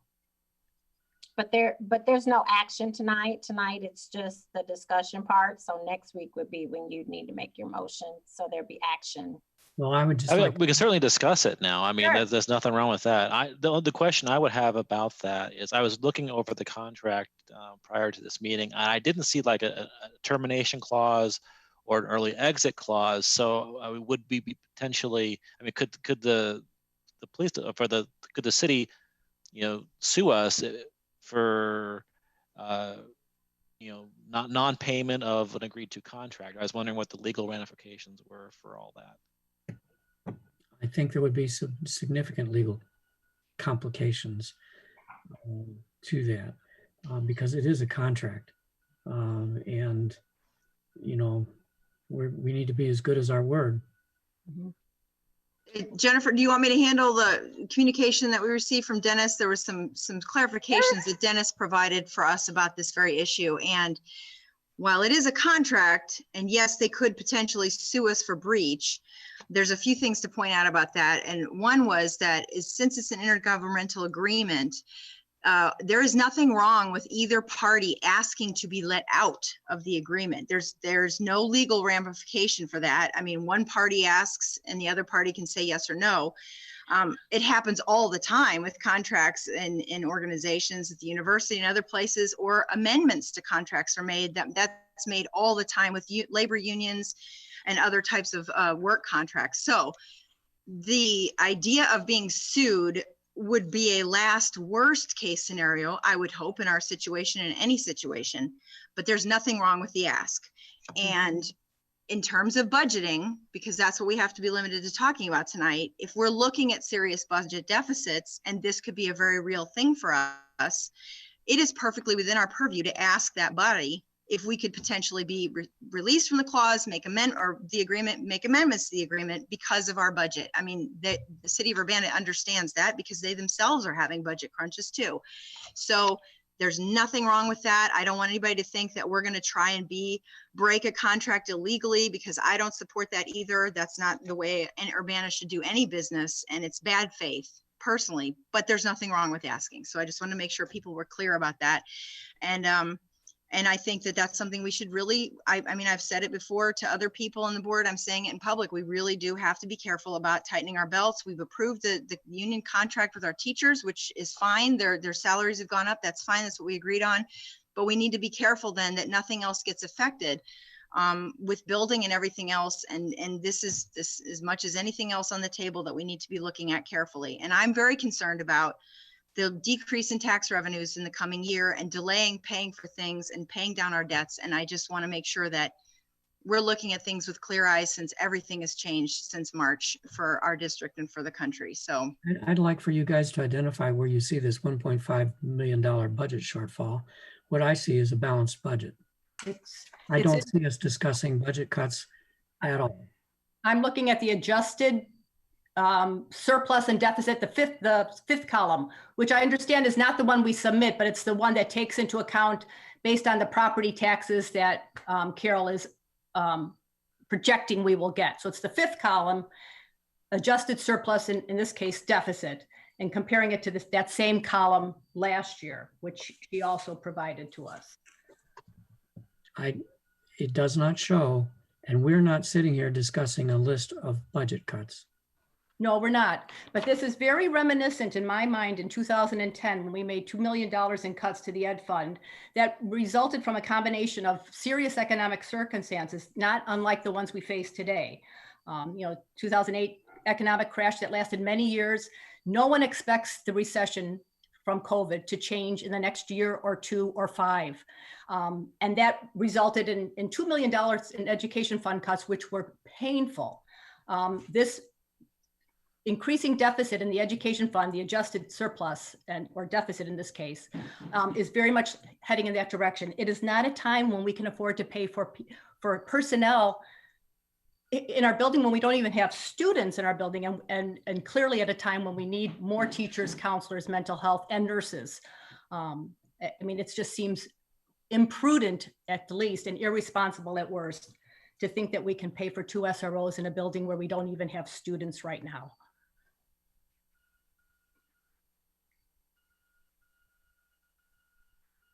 any other questions or comments about that? Okay. Well, no, I'm trying to formulate the words, sorry. It seems like the concern really is more philosophical than it is financial. If it were really a financial concern to overcome a budget shortfall, we should be looking at not just this one item, we should be looking at the entire budget and not cherry picking one thing. That's the only thing, I mean, that's the process that you guys went through 10 years ago in 2008. You looked at the entire budget, you asked administration to come up with a list of items to fill a shortfall, and then administration came back to the board asking for guidance, especially when it got near the end and things were in kind of gray areas and they needed direction. If we are really facing a budget shortfall that needs budget cuts, that's the kind of process I would want to take, not necessarily just cherry picking one item that maybe people have philosophical issues with. Not saying that we as a board shouldn't discuss this. We should. I understand the argument that this budget line item in this particular year seems incongruous, but if we're going to do this, let's do this in an approach that that meets a budget need. That's all. Well, I think it would be wise to have another philosophical discussion. We had a long one last fall, but as many of us have said, the landscape is 180 degrees different right now. But in terms of just from a straight financial point of view, I guess I'd like to hear how people justify paying for 2 resource officers in a building whose job it is to protect students and ensure safety when we don't have students in our building, and very likely won't have a building full of students for the rest of the year. I mean, they may come back part-time, some of them maybe, but I guess I'd like to hear from others how you justify $327,000 for 2 SROs when we don't have students in the building.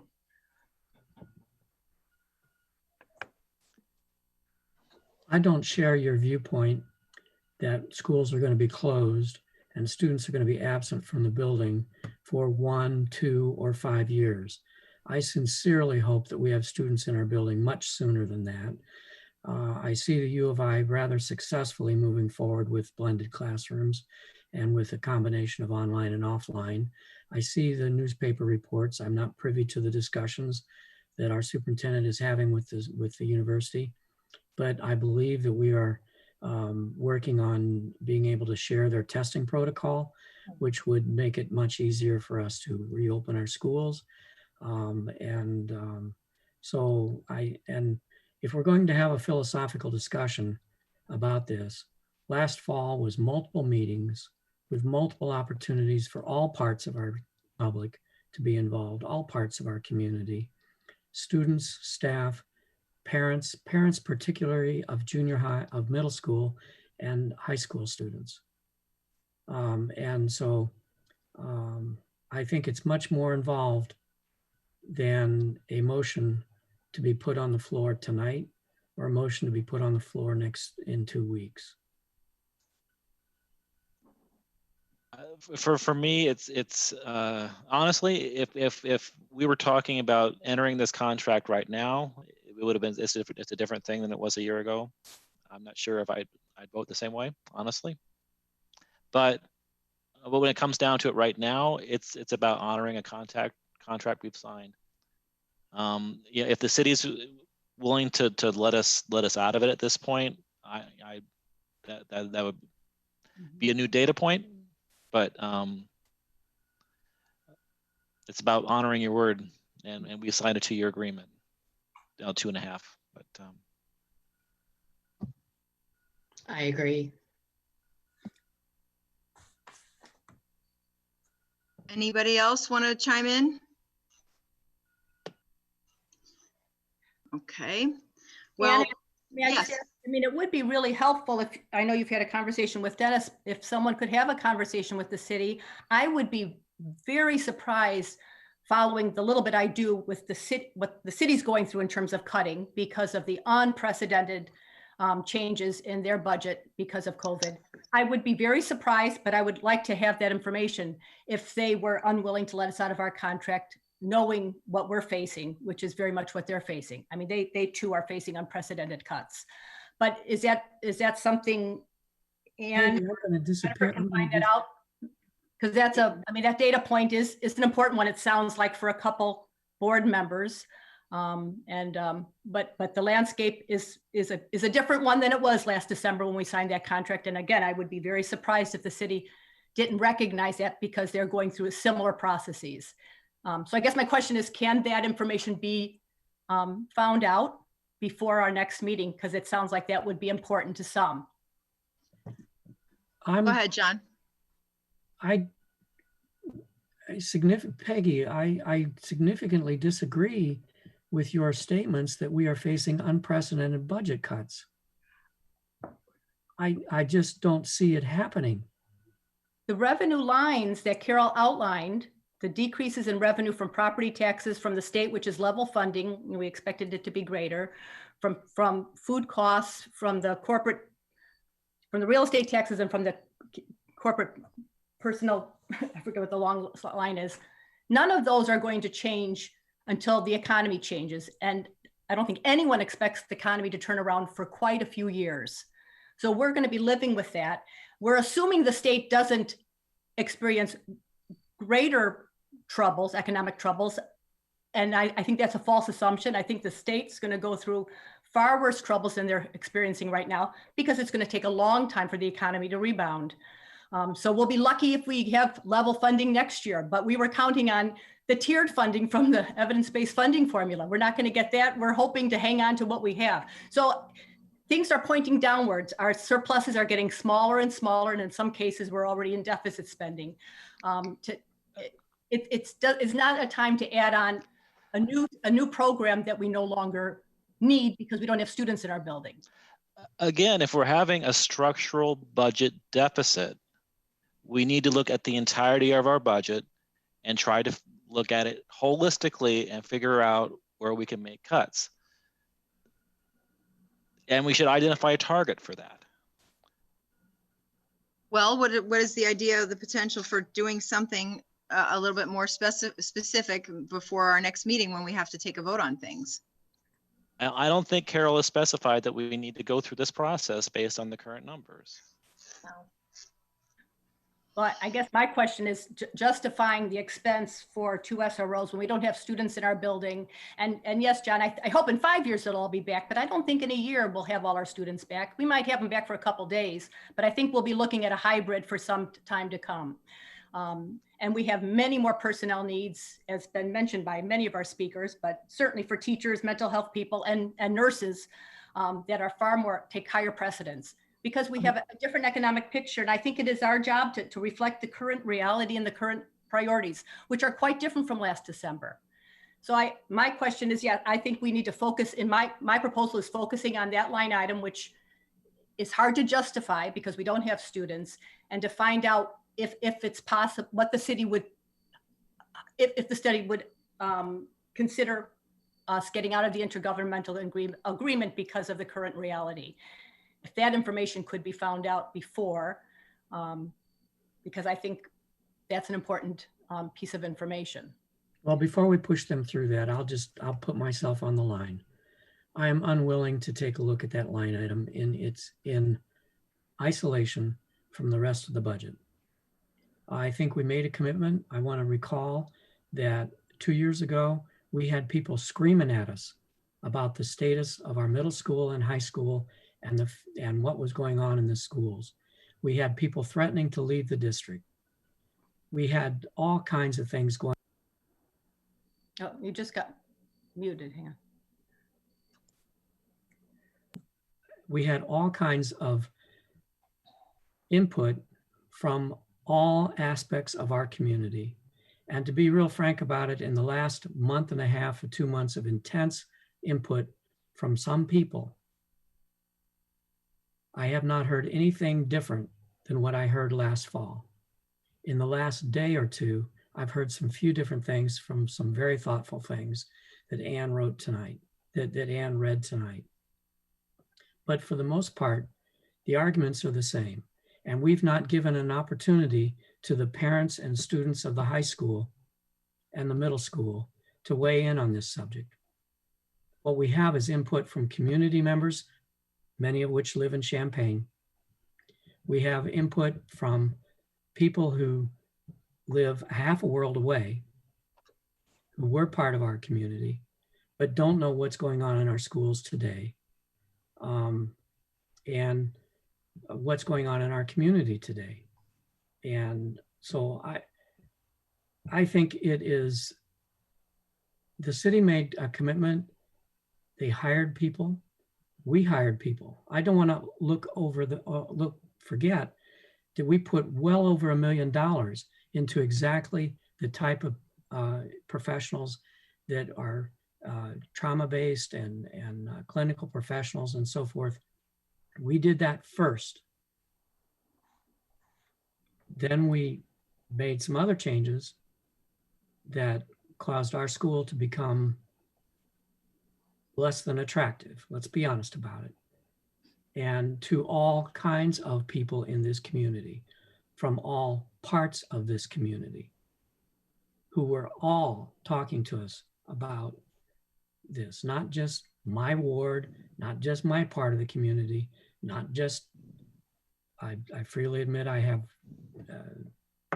white, and it's not just my immediate friends in my immediate neighborhood. I have friends all over town, black, brown, white. And the one thing I do hear about rather consistently is I do wish that the police officer could keep the gun in the office, not wear the damn gun, have the gun back in the police station. That I hear consistently from all kinds of people. And I agree with that. I agree wholeheartedly with that. But I don't hear this uproar from the entire community to make significant top-down changes once again in our school system. Well, I mean, you're right, John. We are hearing from many more people now, or maybe maybe that's No, I'm not. I'm not hearing from more people. I'm hearing from fewer people. We heard from more people last fall. Oh, see now, I wouldn't say that. Now, I haven't done the tally, but I would say we're hearing from at least as many people this year. And just as last year, we heard from people in the community and people in Unit 4, people who are alums, people who are, I mean, I think they're all valuable. I think all of their input, because they all live in this community and they care about this community. What strikes me this time is that the input is, 100% in favor of reconsidering SROs. Last year, it was 80%, and I'm kind of was in favor of the SROs, and 20% were more like what we're hearing now. I guess what I'm puzzled by is, why aren't we hearing from the people who had very strong feelings about hiring 2 full-time SROs last fall? We heard from a number of them. I'm not hearing from any of them now, and I'm hearing from a lot of people who feel very strongly in the other direction. Because they think we made a decision and we're going to stick by our decision. Well, I mean, it would be kind of foolish not to pay attention. I mean, the circumstances are quite different. I mean, we are facing a pandemic, and we've had no formal action items or even study topics on our agenda about this either. So the public hasn't been informed that we're going to discuss this. So the reason that we're talking about it is because the active members of the group who are opposed to it have been sending us email and calling us at home, but the entire community hasn't been informed that this is even a topic of discussion yet. Well, this is a false I'm sorry, but that is a false argument for not doing something because you haven't heard from people. We've done lots of things as a district, as a board, from not hearing from all sides for whatever reason. People aren't informed, they're lazy, they don't care, whatever it is, we still got to do what we got to do. And I do have to take exception to a few statements that have been made. We have been hearing from people from around the world, but of the public statements that I read tonight, especially the last ones, those are my children's classmates. They are not just anybody. They are current and former students from our schools. They live in my neighborhood. I have a responsibility to my constituents as well as to everybody else in this district. But when you say that you have to honor your word in a contract, I'm sorry, but if you buy a brand new house and then a garage you start building onto it and the house blows down in a tornado, you ask to be let out of the contract to build the garage because there's no house attached to it. People get out of contracts, they ask for amendments to contracts all the time. We have amended our budget for the coming year because of things we don't need to spend on anymore, like food service. We are not spending as much. We don't have a principal for the high school, so we're not spending money on that. There's ways we can reduce our spending for things we're not using anymore. And I would argue respectfully but passionately here that just because this is one hot button item that we're asking to reduce the funding for doesn't mean we shouldn't look at it.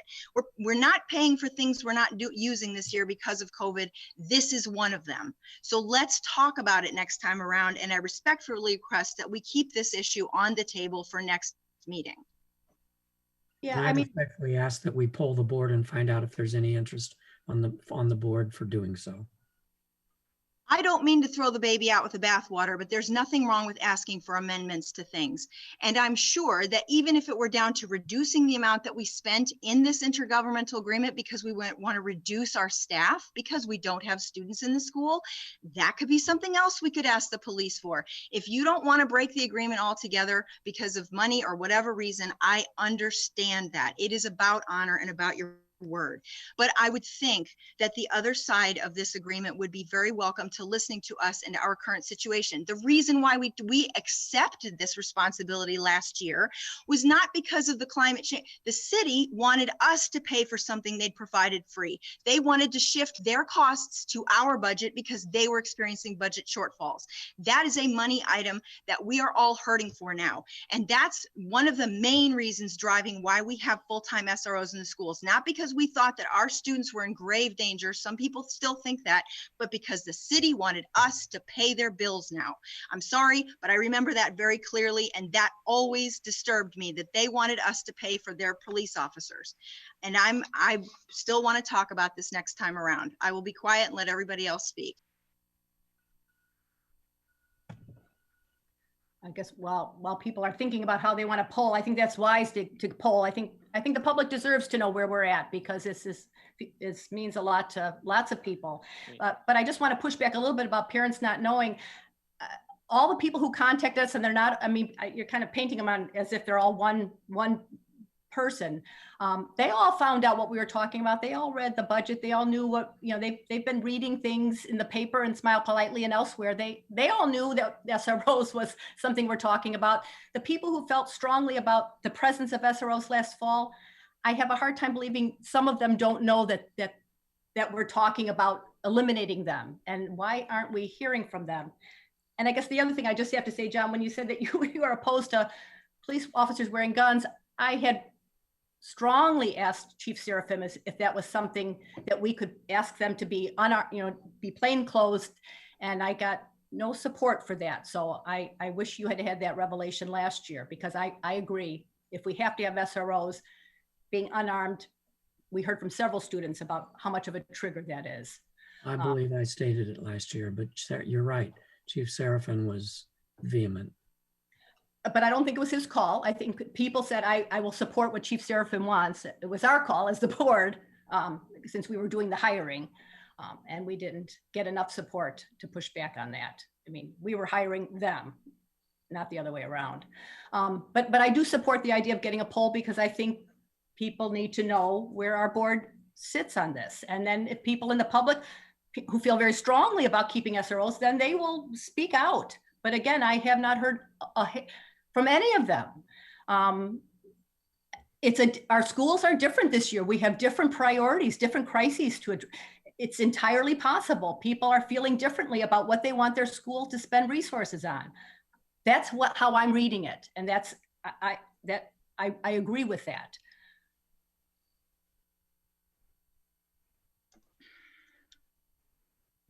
Anyone else want to chime in and say anything?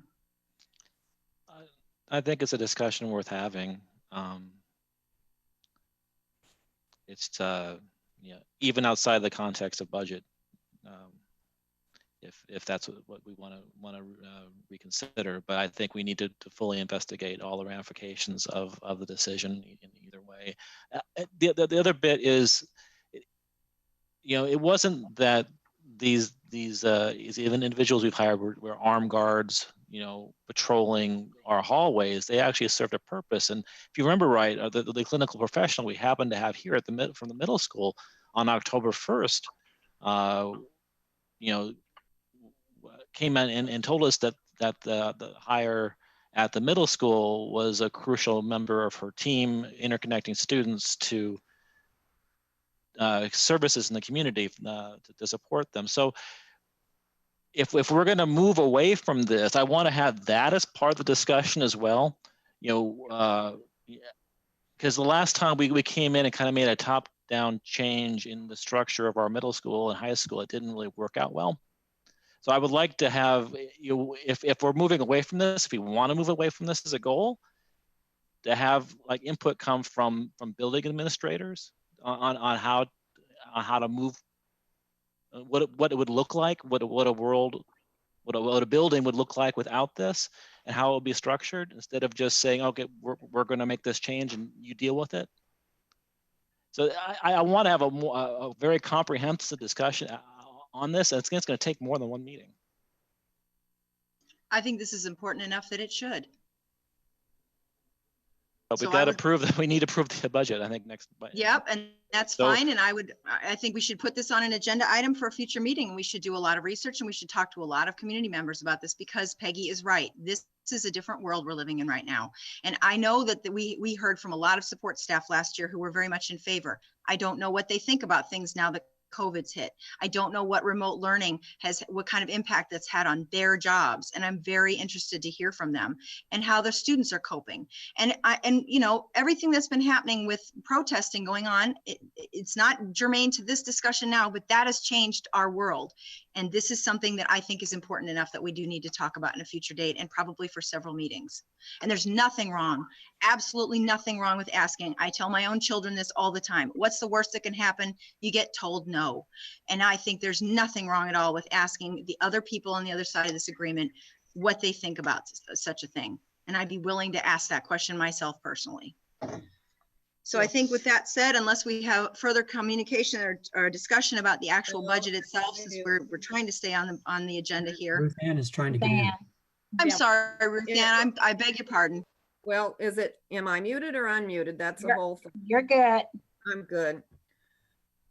The one thing that I've sat here thinking of is we are not far enough into any type of discussion about this. It would be totally irresponsible, totally immature for any person within the district or on the board to approach the city with a what if type of question to them. We need to study this. We need to have input.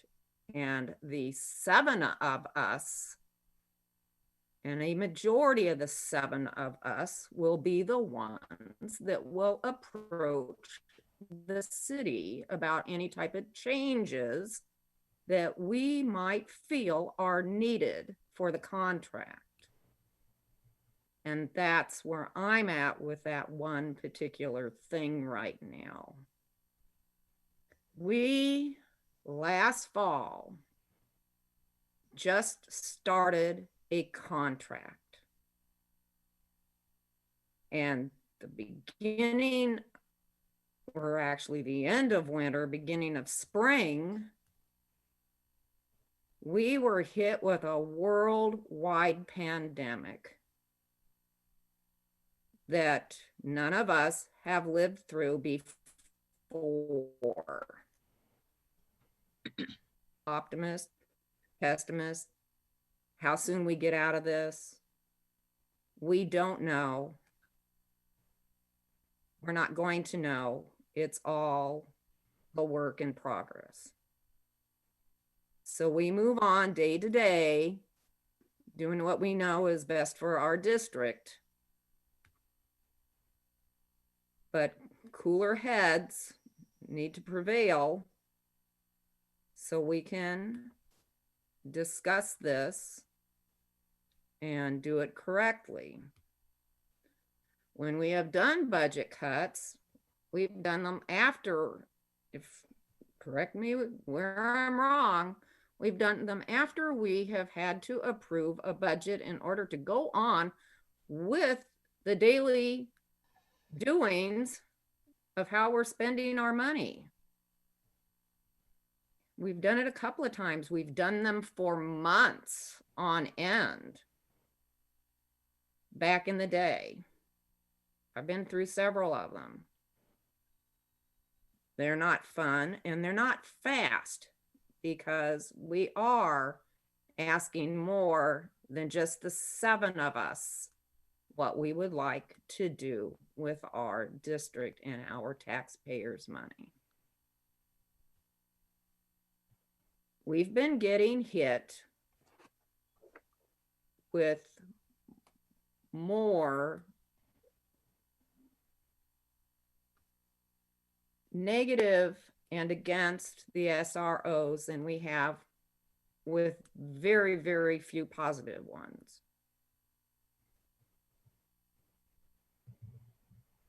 And we have also not addressed this for the past couple of months. And now we're making this like it's crunch time to do it. And we can't, and we shouldn't. We asked for our public's input last year, and even the year before, when things were pretty doggone tough. And we listened to everybody. And we need to do the same thing again. And I'm going to say something that sometimes irritates even me, but where is the Urbana way in all of this? All of a sudden we're flaring up tonight when we could have been edging this along, maybe discussing it over the past couple of months, of all the negative type of emails that we've been getting. Were we just sitting back waiting for all the positives to come? I think there's a lot of people out there that really think that we're not going to catch this budget line item, and therefore they do not need to be vocal. And something just came up on my computer saying that my internet connection is not stable and now it's gone away. Maybe that was just a clue that I need to stop talking. But right now, it's totally inappropriate between now and our next meeting to approve a budget to go and talk to the city with an what if. That is just not proper business practices for us to do something like that. Because we haven't discussed this, we have as a board have not polled as to what we need to do. So we're not there right now tonight. That's my opinion. And I'm finished. Well, I agree. We need to hear from the staff. We need to hear from the administration. And most importantly, we need to hear from the students. And to be honest about it, when the emails started coming in, you do reflect. And I've been asking students several lots. And I'm going to repeat, not one of them said, get rid of the SRO. However, they all said, get rid of the gun. So I think to talk about the budget and make this a budget issue is not in the Urbana way, to use Ruth Ann's thing.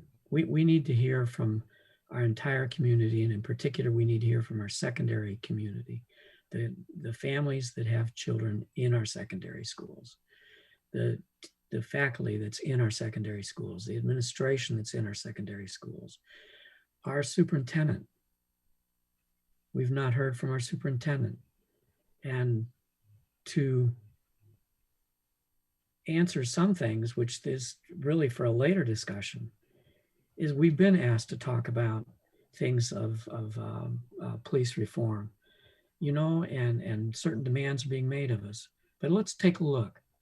Last year when we started, we had a female officer at the middle school that apparently was loved by everybody, family, administration, faculty, even faculty that was against SROs liked her.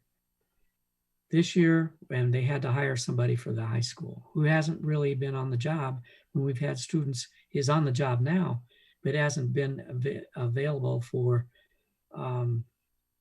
really testing the waters. But what did people want? They wanted somebody who was trauma informed and things like, well, we've got an ex-teacher. We've got somebody that was educated in child development, which is one of the things that people talked about. So I think the Urbana Police Department has done a pretty darn good job of hiring, and we got to give the person a chance. And I do not agree with the fact that our SRO practice has been like the national practice. I think we have the opportunity to show the nation how to do an SRO situation correctly. We do not reflect national statistics in terms of police officers throwing kids down or arresting kids in school. We can start with the fact that we've had an SRO for 30 years. So we can take a look at what our SRO practice has been for 30 years, and we can talk about how we made sure when we approved the document last fall that we asked for certain improvements to that SRO practice. And that's what the evaluation process is all about.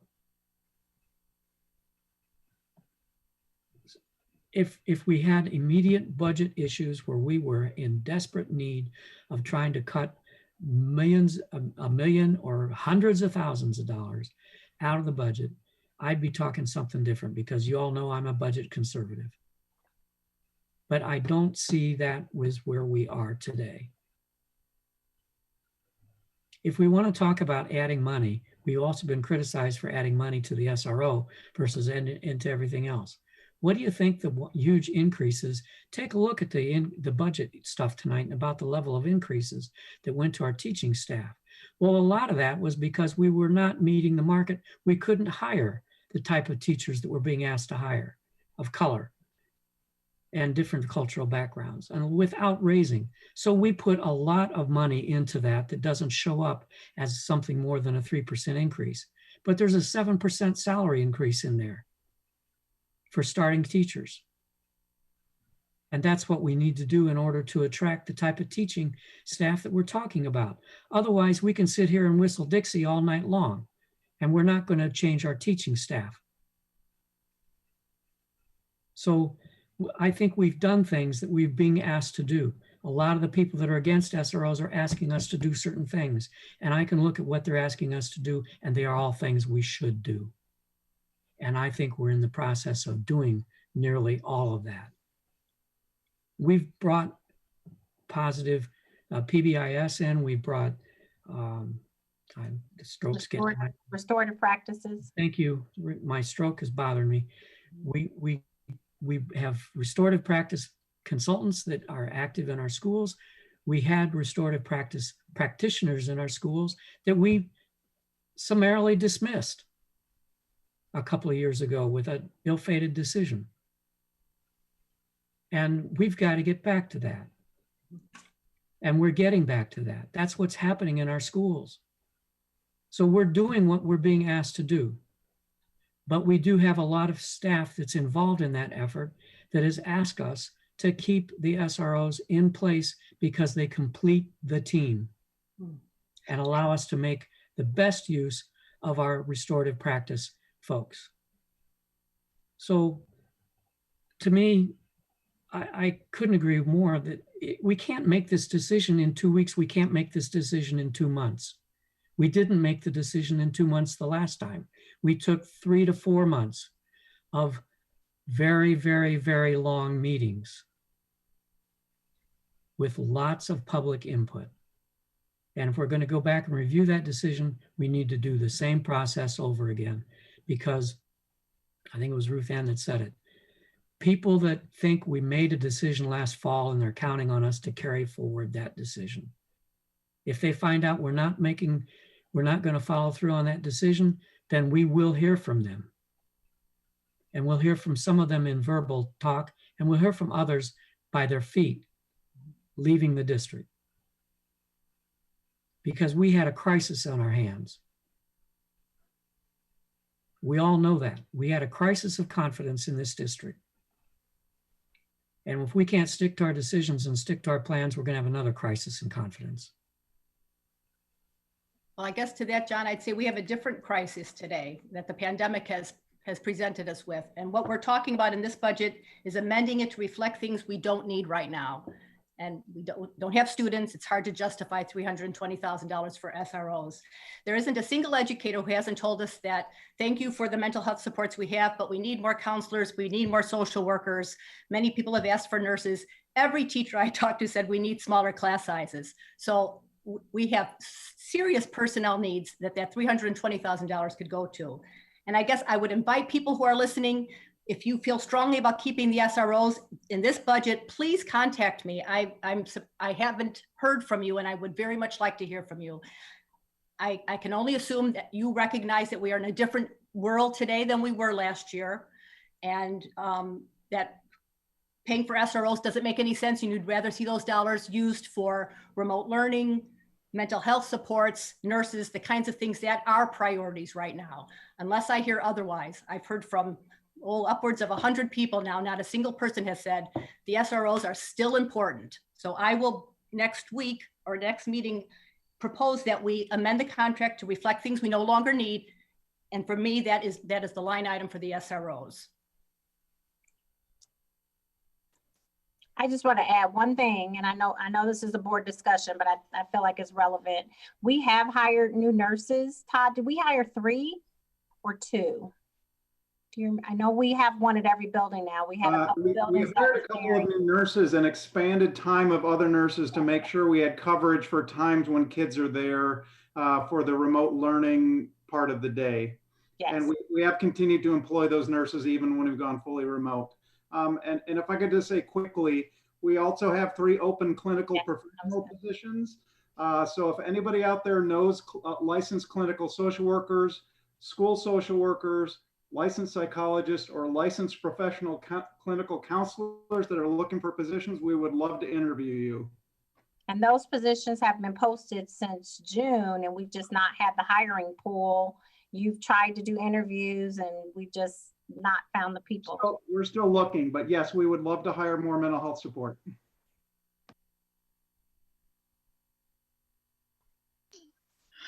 Okay, it seems like we've kind of said what we need to say tonight. I don't think, I think if we have further questions for Carol for the next meeting, please get them to her. And my last thought on this is just, I don't think that it's cherry picking. It's a line item issue that with the changing landscape, we've reduced the cost of, say, substitute teachers' salaries because we don't need them because of remote learning. This, to me, is another thing that could necessarily fall into that list. And I do want to continue the discussion on a broader context. So there's no action to be taken tonight. So I think if everybody's okay, I'd like to move on to discussing 11.2, which is the adult education budget. Sorry to keep you waiting so long. No problem. Good evening. I hope everyone is staying safe and doing well. I would like to thank you for the opportunity to present our adult education budget for fiscal year 2021. I will refer to the budget document shared on the screen pertaining to the budget document for your reference.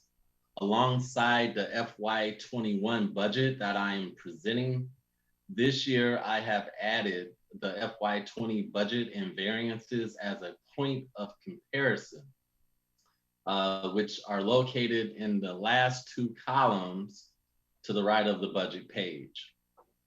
I will also be referring to line numbers in the budget, and they are to the left column of the budget page. So with all that said, it's still a one-pager, and I'm happy to report that this will probably go pretty quick. So I would like to start out by providing a snapshot of our FY21 budget. In line 1 at the top of the page is our estimated beginning fund balance as of July 1st, 2020, which is $1,187,000.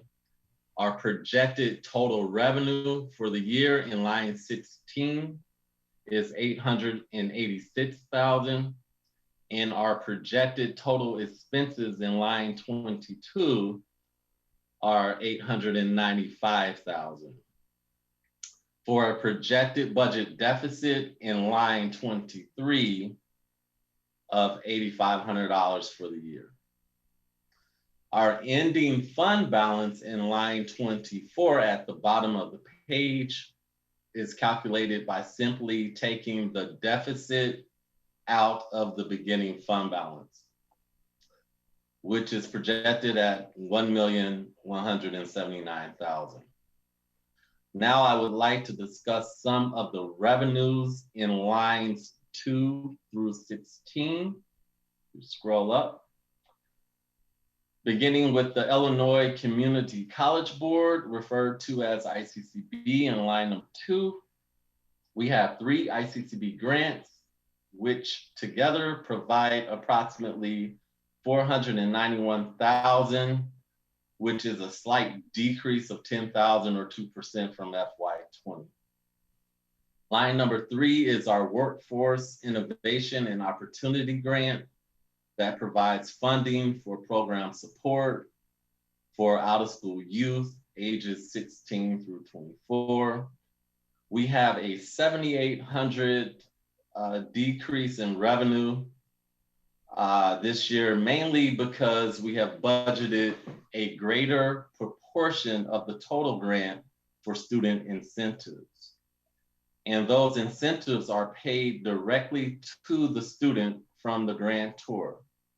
So in essence, these incentive funds do not pass through our program as revenue. Line number 4 is our TAOP grant. Although we have not received confirmation of funding, we anticipate at least level funding for this fiscal year. Line number 5 is our 1-year ICCB innovation grant that supports bridge programming for adult education providers.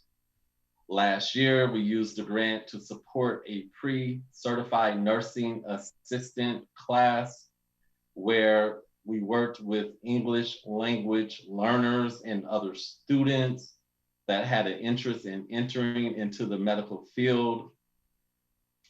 The class was designed to better prepare the student to eventually enter into the CNA program.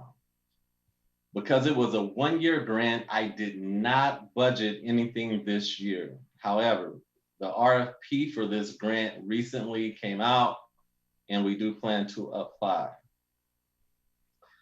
Moving to line number 6 and is our United Way grant, which funds our high school diploma and our CNA program.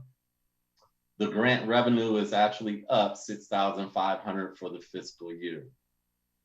I'd like to skip down to our advanced ESL tuition, which is line number 8.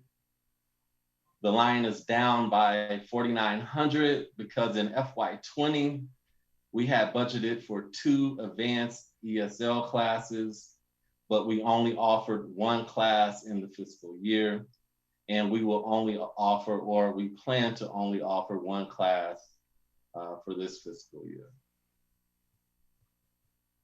Okay, skipping down to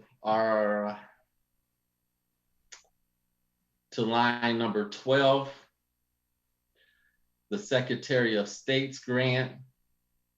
Although we were awarded the grant for FY21, our partner, Salt and Light, was unable to continue in their role in providing a math class to their employees due to COVID-19. Therefore, we could not accept the award for this fiscal year. So there is no revenue budgeted in line 12. In line 13, you can see that we have not budgeted either for test proctoring services. The guidelines and restrictions related to the pandemic just didn't make it cost effective. So skipping down to line number 15 is our total non-ICCB revenue projected at $395,000 for the year. This line is down $117,000 from the previous year. And this is mainly due to what I've mentioned, the unbudgeted revenue from the innovation grant, the Secretary of State's grant, and from the hold on offering test proctoring services. Again, line number 16 is our total projected budgeted revenue for the year at $886,000. So before I move on to expenses, are there any questions in regards to the revenue? Okay. So if you move down to expenses, line 17, that's our salaries, which are projected at $608,000, which is a decrease of $105,000 from the previous year. The decrease in salaries is mainly due to not replacing 4 positions moving into the fiscal year. In line 18, our benefits are projected at $176,000, which is a decrease of $54,000 from the previous year. And this decrease is tied to the decrease in the salaries. And as you know, there was a decrease in the cost of health insurance for the fiscal year as well. In line number 19, purchase services, the projected expenses are $78,000, which is a decrease of $13,000 from the previous year. And part of the decrease is due to just a better cost and the shift of the cost for medical expenses for our CNA program.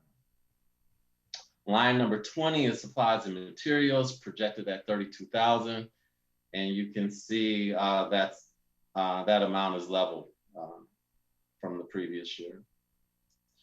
Again, line number 22, our total projected expenses are $895,000, This line is down 173,000, but that is mostly driven by the decrease in salaries and benefits for the fiscal year. And so that kind of explains my one pager, and I'm happy to answer any questions, or Shana and I are happy to answer any questions that you may have.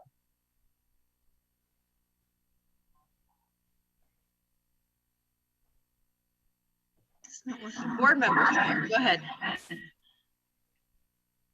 Were there any board member questions? I couldn't unmute myself, sorry. It all looks very clear, Mr. Gray. Thank you. You're very welcome. Good. I have one quick question about the test proctoring thing. Because you didn't budget for it, is that because you have to administer the tests through remote learning now online, and so it doesn't need to go through the same process with proctoring? Just curious. We had budgeted basically with 6-foot distancing, and we actually have the test proctoring.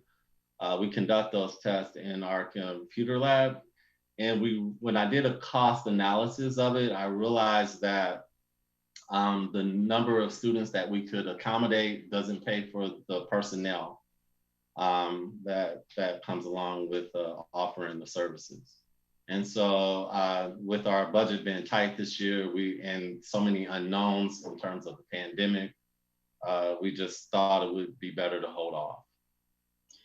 No, I mean, that makes sense. That's what I suspected, but I just thought, I didn't know if adult ed was doing the same sorts of things with tests that the kids in our K through 12 grades were doing, at the end of the semester, with the way their tests were handling and AP exams and all those things that were handled outside. So thank you for explaining that. You're welcome. And I'm going to jump in and just say that we are actually, so there are two different things. We have to test our students when they enroll in our program in order to enroll them. So we are bringing our students in to test in the boardroom. We have everybody socially distanced, they schedule appointments and all of that.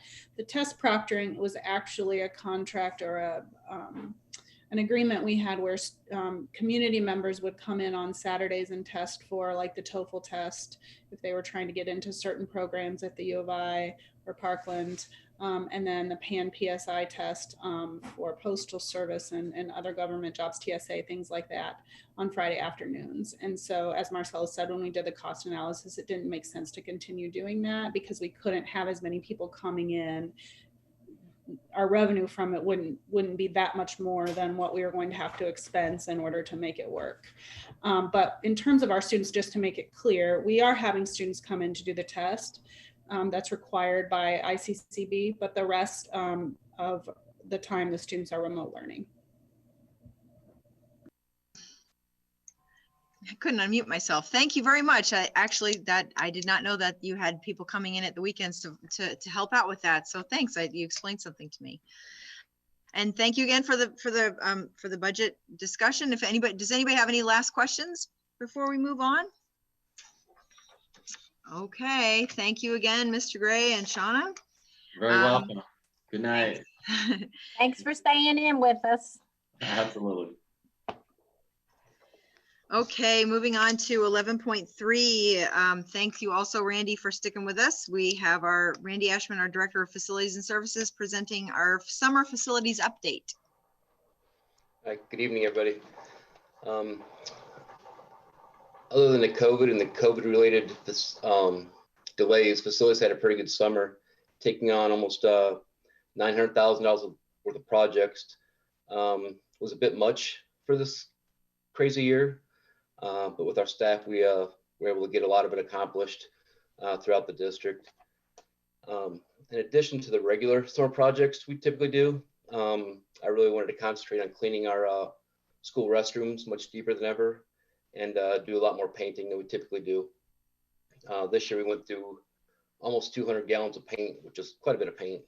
In addition to our summer staff, we had a summer crew of 6 people. And for part of the summer, we had we were able to utilize Janice Mitchell's Young Adults from our Neighborhood Connection. She had a grant-funded program to teach those kids how to work. So they worked with our summer crew and our facilities people. and we're able to do a lot of cleaning, painting, moving classrooms, getting ready for social distancing in the classrooms for when we return to school. The summer projects work sheet that Jennifer just shared is what I presented to you at the beginning of the summer. And as you can see on there, we have some of the stuff labeled as to whether it's complete, on schedule, or been delayed. Most of the stuff has been completed. I guess, Jennifer, if you just want to scroll through, the board, if you guys see something you want me to hit on or speak a little bit more on, go ahead and say something, but I'll kind of touch base with some of these. You can go up to Wiley there, Jennifer. We're still waiting for Wiley's steam convectors to come in. They were definitely delayed from the COVID, but they should be starting in about 2 weeks. Same thing with the Urbana Middle School roof.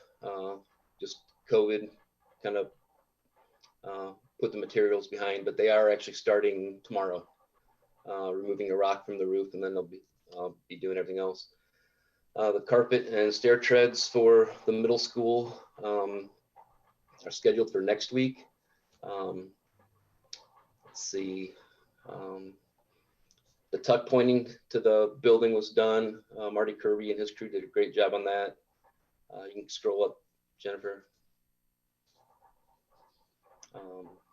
So at the Urbana High School, we did the repairs on those interior walls, but we still have some moisture coming through. We're trying to figure out a solution to take care of that. I don't think it'll be a big issue. I think it'll just be drainage. Multi-purpose doors, doors 9, scheduled to begin next week. Athletic complex, scoreboard upgrades. They're actually starting tomorrow. So hopefully that'll be done shortly. And then the work on the soccer and football field also is it's on schedule. We hope to have that done probably next week or the week after. Warehouse and first student roof was completed. No issues there. And keep going, Jennifer. The seal coating striping for the parking lots almost done, as well as some concrete stuff. They were able to get on it this week, so they should hopefully be done here pretty soon. You can keep going, Jennifer.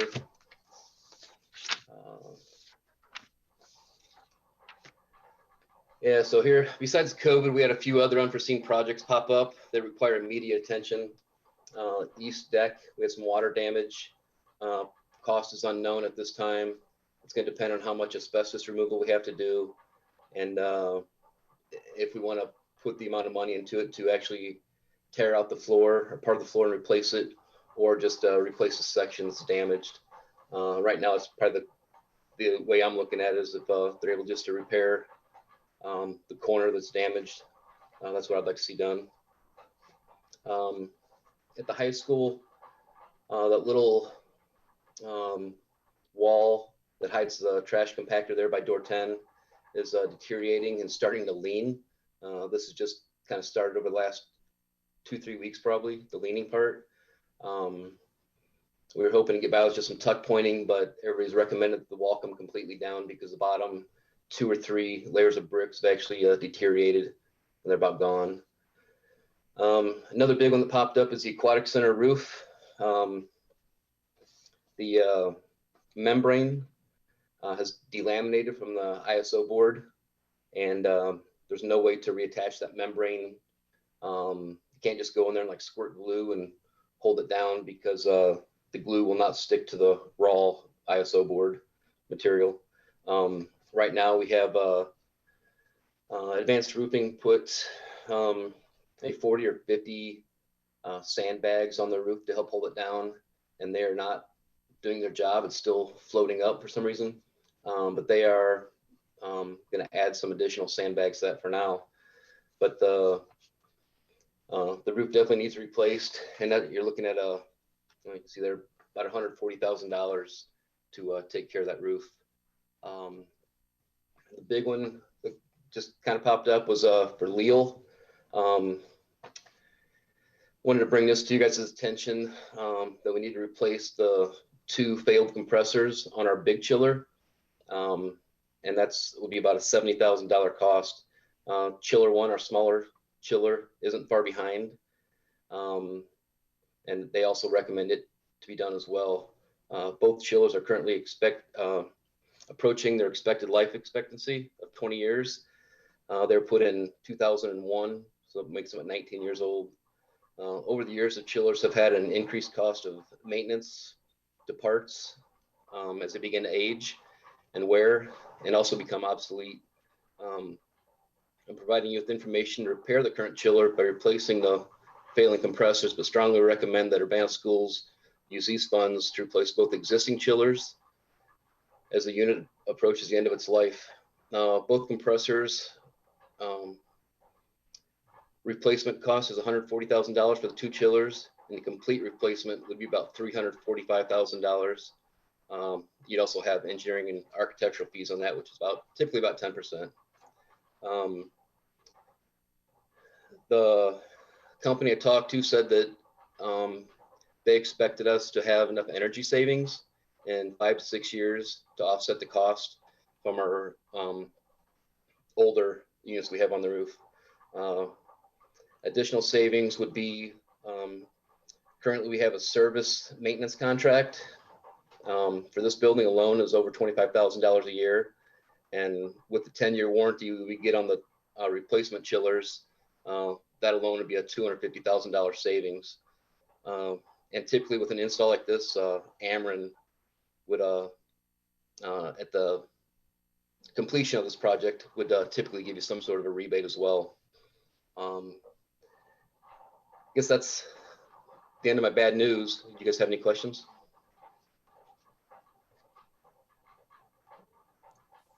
Questions from other board members?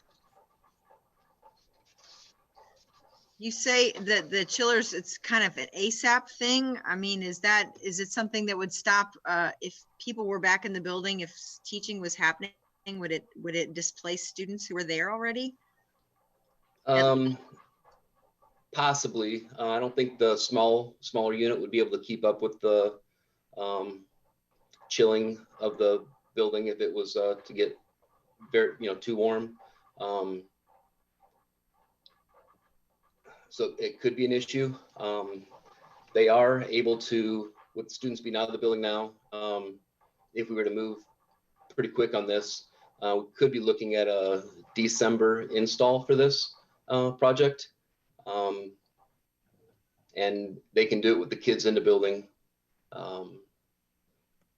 So they would just need one day to set up a crane and put the units on the building, on the roof. But they could do that on a Saturday, or if we had a Friday off or something, they could take care of that. But yeah, they can do it with kids in the building if we're back in school. They don't think that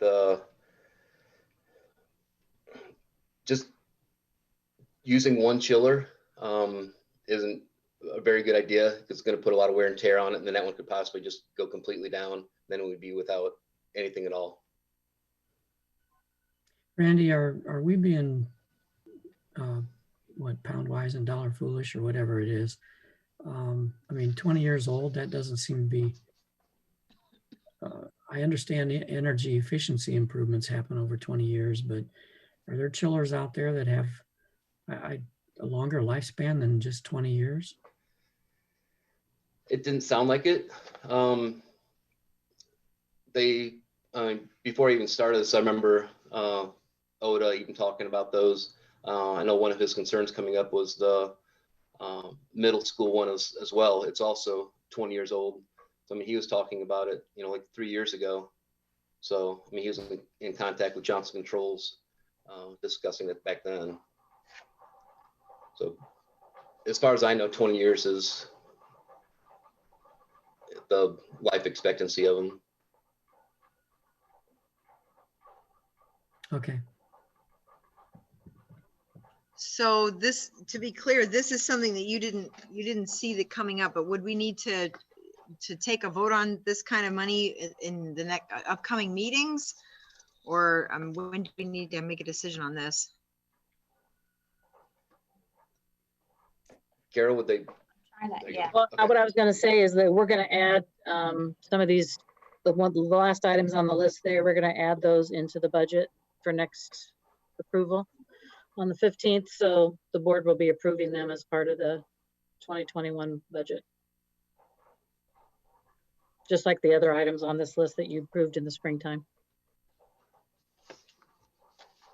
Any other board questions about any part of this discussion? No?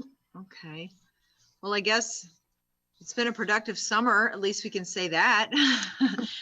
With everything else horrible that's been happening around the district and the country, we can say we got a lot of work done. So thank you. Oh, yep, Ruthann wants to say something. You're muted, Ruthann. Wait. I'm trying. Okay, there we go. Back to Randy. What type of hail damage did any of the facilities come through with? We had 3 or 4 windows broken out. The adjuster came out this past week and looked at some roofs. The metal roof at Urbana Early Childhood got pinged up pretty good. The metal roof at Yankee Ridge got some dents in it.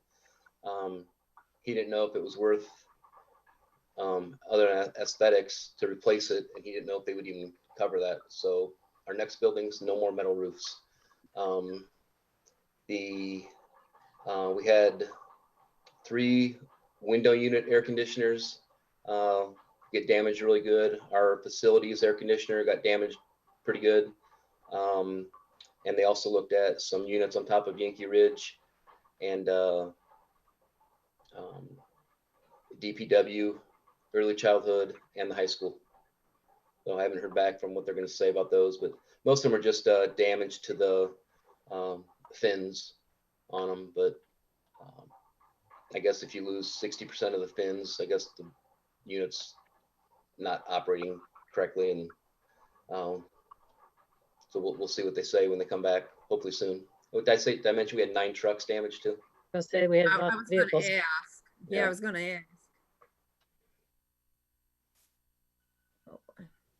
Okay, I'm good with that. It happens. It hit pretty hard out in my neighborhood, so I had a lot of hail damage, so I knew the schools had to out in my neck of the woods. So thank you for that.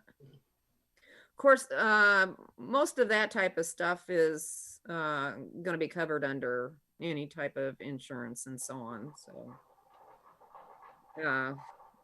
do we see anything in the budget on extras that we would have to pay out for?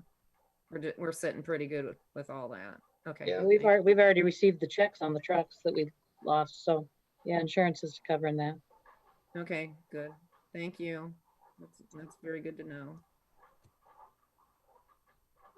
Okay, well, if you think of any other questions between now and the next meeting about the budget and how this fits into it, please let us know, let Carol know. Otherwise, thank you very much, Randy, and thanks for all the hard work you and all of your crew have done this past summer. It's pretty cool that you've gotten this done. Welcome. Okay, that's the end of our study topics for tonight. So I don't believe we have a call for any future special or executive meetings, do we? Nope. So now we're moving on to the superintendent's report. Okay. I was going to do a little more show and tell, but since it is after 10 o'clock, I'll just show and not do as much tell. How about that? So I was going to kind of give you guys a little walkthrough on Clever.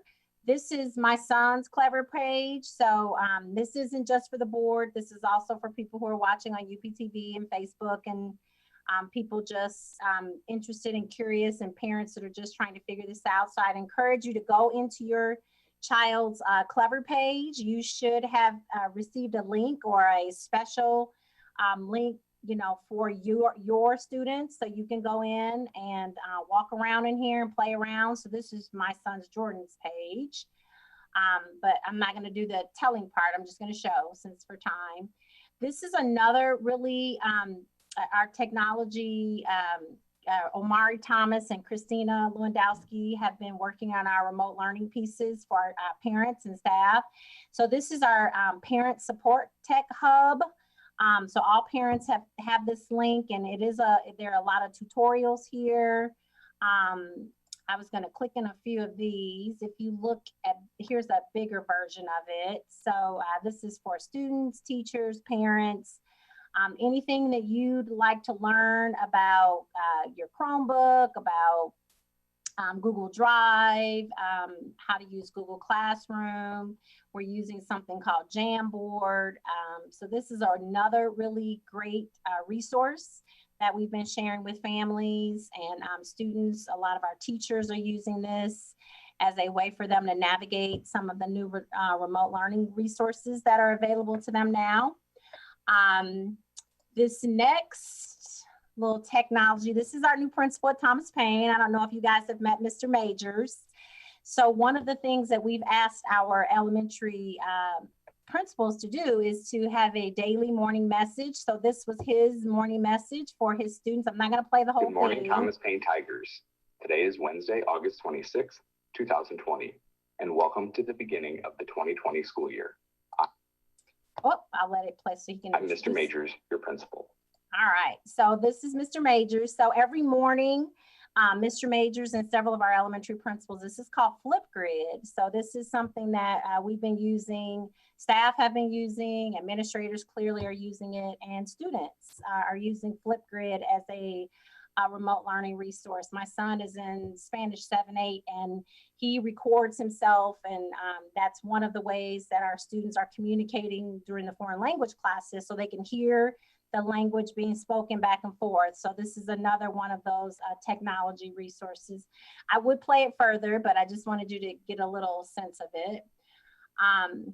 Next, this is the Learning Lab. So our middle school and high school, those spaces in the gyms that we've talked about, those started yesterday. So we've had a small group of students coming.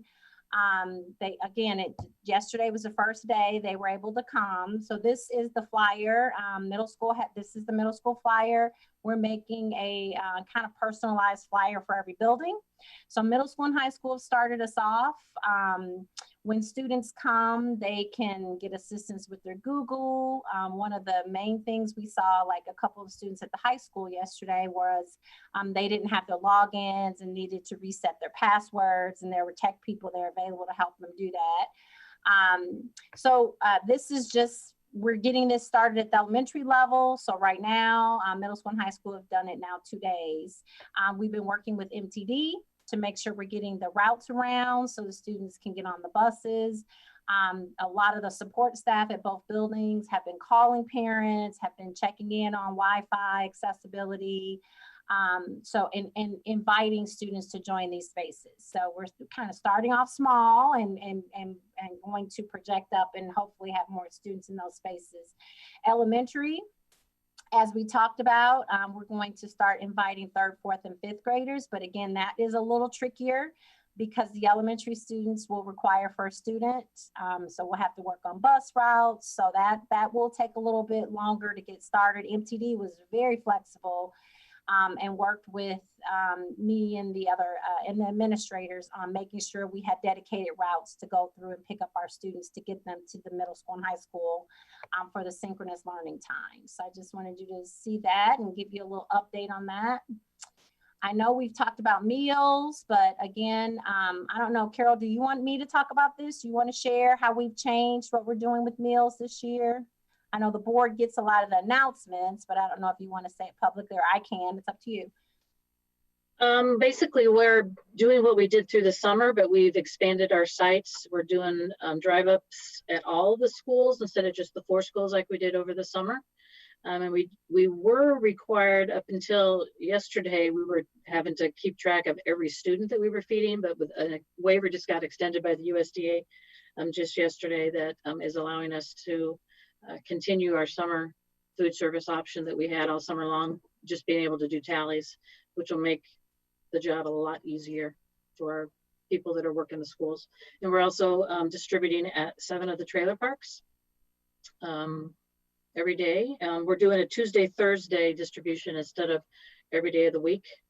That's the major change for the school year right now, is that we're just doing 2 days a week. So we're giving them 2 meals on Tuesdays and 3 meals on Thursdays. Okay, thanks, Carol. I did want to just have Kim, I know Kim, we didn't do an administrative report about 6th-day enrollment because yesterday was the 6th day. Because we had the 19th, 20th, and the 21st were remote learning planning days. So typically at this meeting, we would have been sharing enrollment data with you, 6th-day enrollment data, but I'm going to let Kim talk about that a little bit. So Kim, if you want to just mention anything about that. Sure. Good evening, everyone. I just wanted to give you some preliminary numbers. As Dr. Ivory Tatum said, yesterday was our 6th day of enrollment. Elementary did start their first 2 days with checking and connecting with families. So looking at our data as of today and making some corrections, we're seeing at the elementary level, our enrollment's down by 225 students compared to last year. Secondary is down 144. And so, and then early childhood is down 86. So we're seeing a projected enrollment right now of about 3,830 compared to 4,199 last year. We do want to give this some time as we are reaching out further to families. And we want to also urge our families, we just want to make sure that they realize that they need to register to connect with teachers, students, and resources. So we're resolving that. We have had staff that have been reaching out multiple ways, but we want to continue to do that so that we can get those numbers back up and have our students in school. And we'll be sharing a more comprehensive report with you at the next meeting. We typically do it at the study session meeting, but we'll bring you something next time. There's just a lot of factors at play with this. I think the online registration piece has impacted us. People are used to centralized registration, and not having the ability to do that this year, as Carol mentioned, impacts us in lots of other ways, not just collecting fees, but also the opportunity to be kind of a full service model to get families in those spaces quickly and make sure everybody gets registered. The online registration piece has been kind of hard for some families, and we're trying to support them and get them in and get them registered. We have seen an influx just in the last week of people. You know, we had 200 people all kind of in one day, all kind of come to us and say, we need Chromebooks, we need this, we need that, who just kind of registered, you know, right at the last minute there. So we're hoping by the time we come back to you with different numbers, that those numbers will be better. So that is just very preliminary.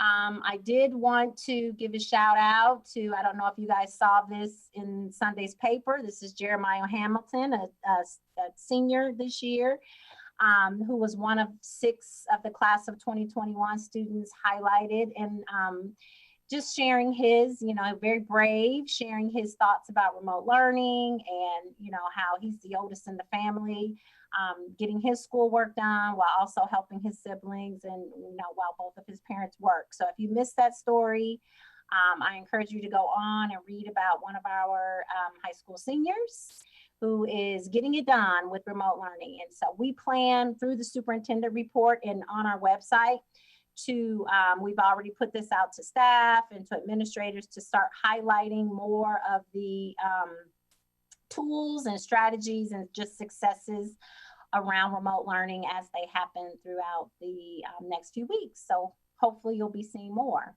And last but not least, we have one person I want to recognize. Happy birthday, Lori. Tomorrow is Lori's birthday. She didn't know I was going to put that in there. So happy birthday, Lori. We love you. Thank you for all you do. Okay, so I am done. Oops. Thank you very much. Happy early birthday, Lori. I had a quick question, Jennifer, on your the presentation about the remote learning in Clever. I'm really glad you brought that up because I'm curious to know if we don't have children in the district or just board members in general want to just know how it works, is there some sort of a demo hub for, I mean, I know we can't go into I wouldn't ask to go into your son's personal page or any student's personal page, the privacy issues involved with that, but it's, we can't drop in on classrooms like we'd like to and say hi to everybody. So I'd love to know how the remote learning thing is going, if we could play around with it from our end. Sure, I can see there's a Clever portal that is there are a lot of YouTube videos that you can watch.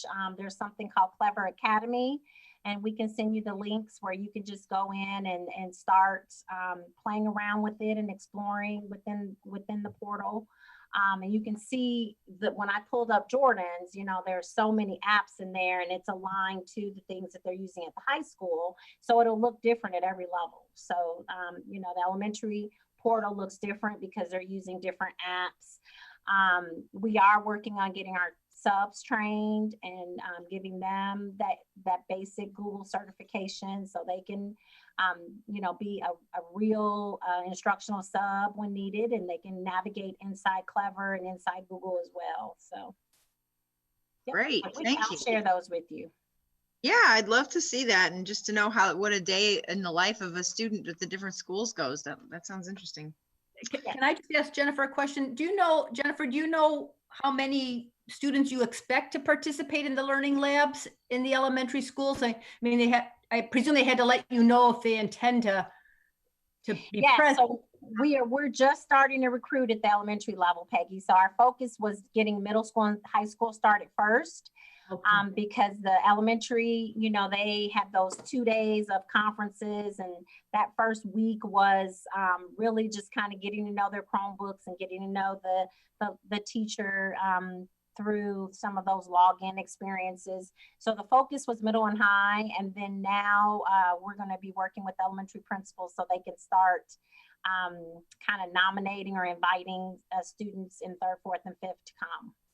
And did you have a good number in the middle and high school? I mean, so smaller numbers. So yesterday at the high school, we had about 7 students in both spaces. So about 7 at the middle school, 7 at the high school. A couple kids missed the bus because it was just kind of getting used to, knowing when the bus is going to come. We had students who walked. We had students that got dropped off by a parent, and then we had students that came on MTD. So we were expecting more. The middle school had about 19, I believe, that they were expecting yesterday. So they reached back out to some of those families to see if the students are still going to come. So you expect those numbers to likely go up over the weeks? Oh, sure, I do. Okay, great. Yeah, I'm so glad we're offering that. I mean, I'm really proud that we have that option. Thank you. Yep. And we are also, we were hoping that we would have a one-pager around some of our internet and accessibility needs from our technology director tonight, but we don't have that, but we'll hopefully have that to you soon, as well as an update on the Wi-Fi buses. So we were hoping that those would be up and going by now, but they're in the works as well. So. Okay, thank you very much, Jennifer. You're welcome. And Kim and everybody, I look forward to hearing more about the enrollment next time around. Board reports. Do we have any board members who have reports to give tonight? No? Okay, well, seeing none, then I think we need a motion to adjourn. So moved. Do you have a second? Second. Moved and seconded. Okay, roll call, please. Member Carter. Yes. Member Demmett. Yes. Member Patton. Yes. Member Pulaski. Yes. Member Fisher votes yes. Vice President Exum. Yes. And President Hall. Yes, meeting is adjourned. Thanks, everyone. Thanks, Good night. everybody.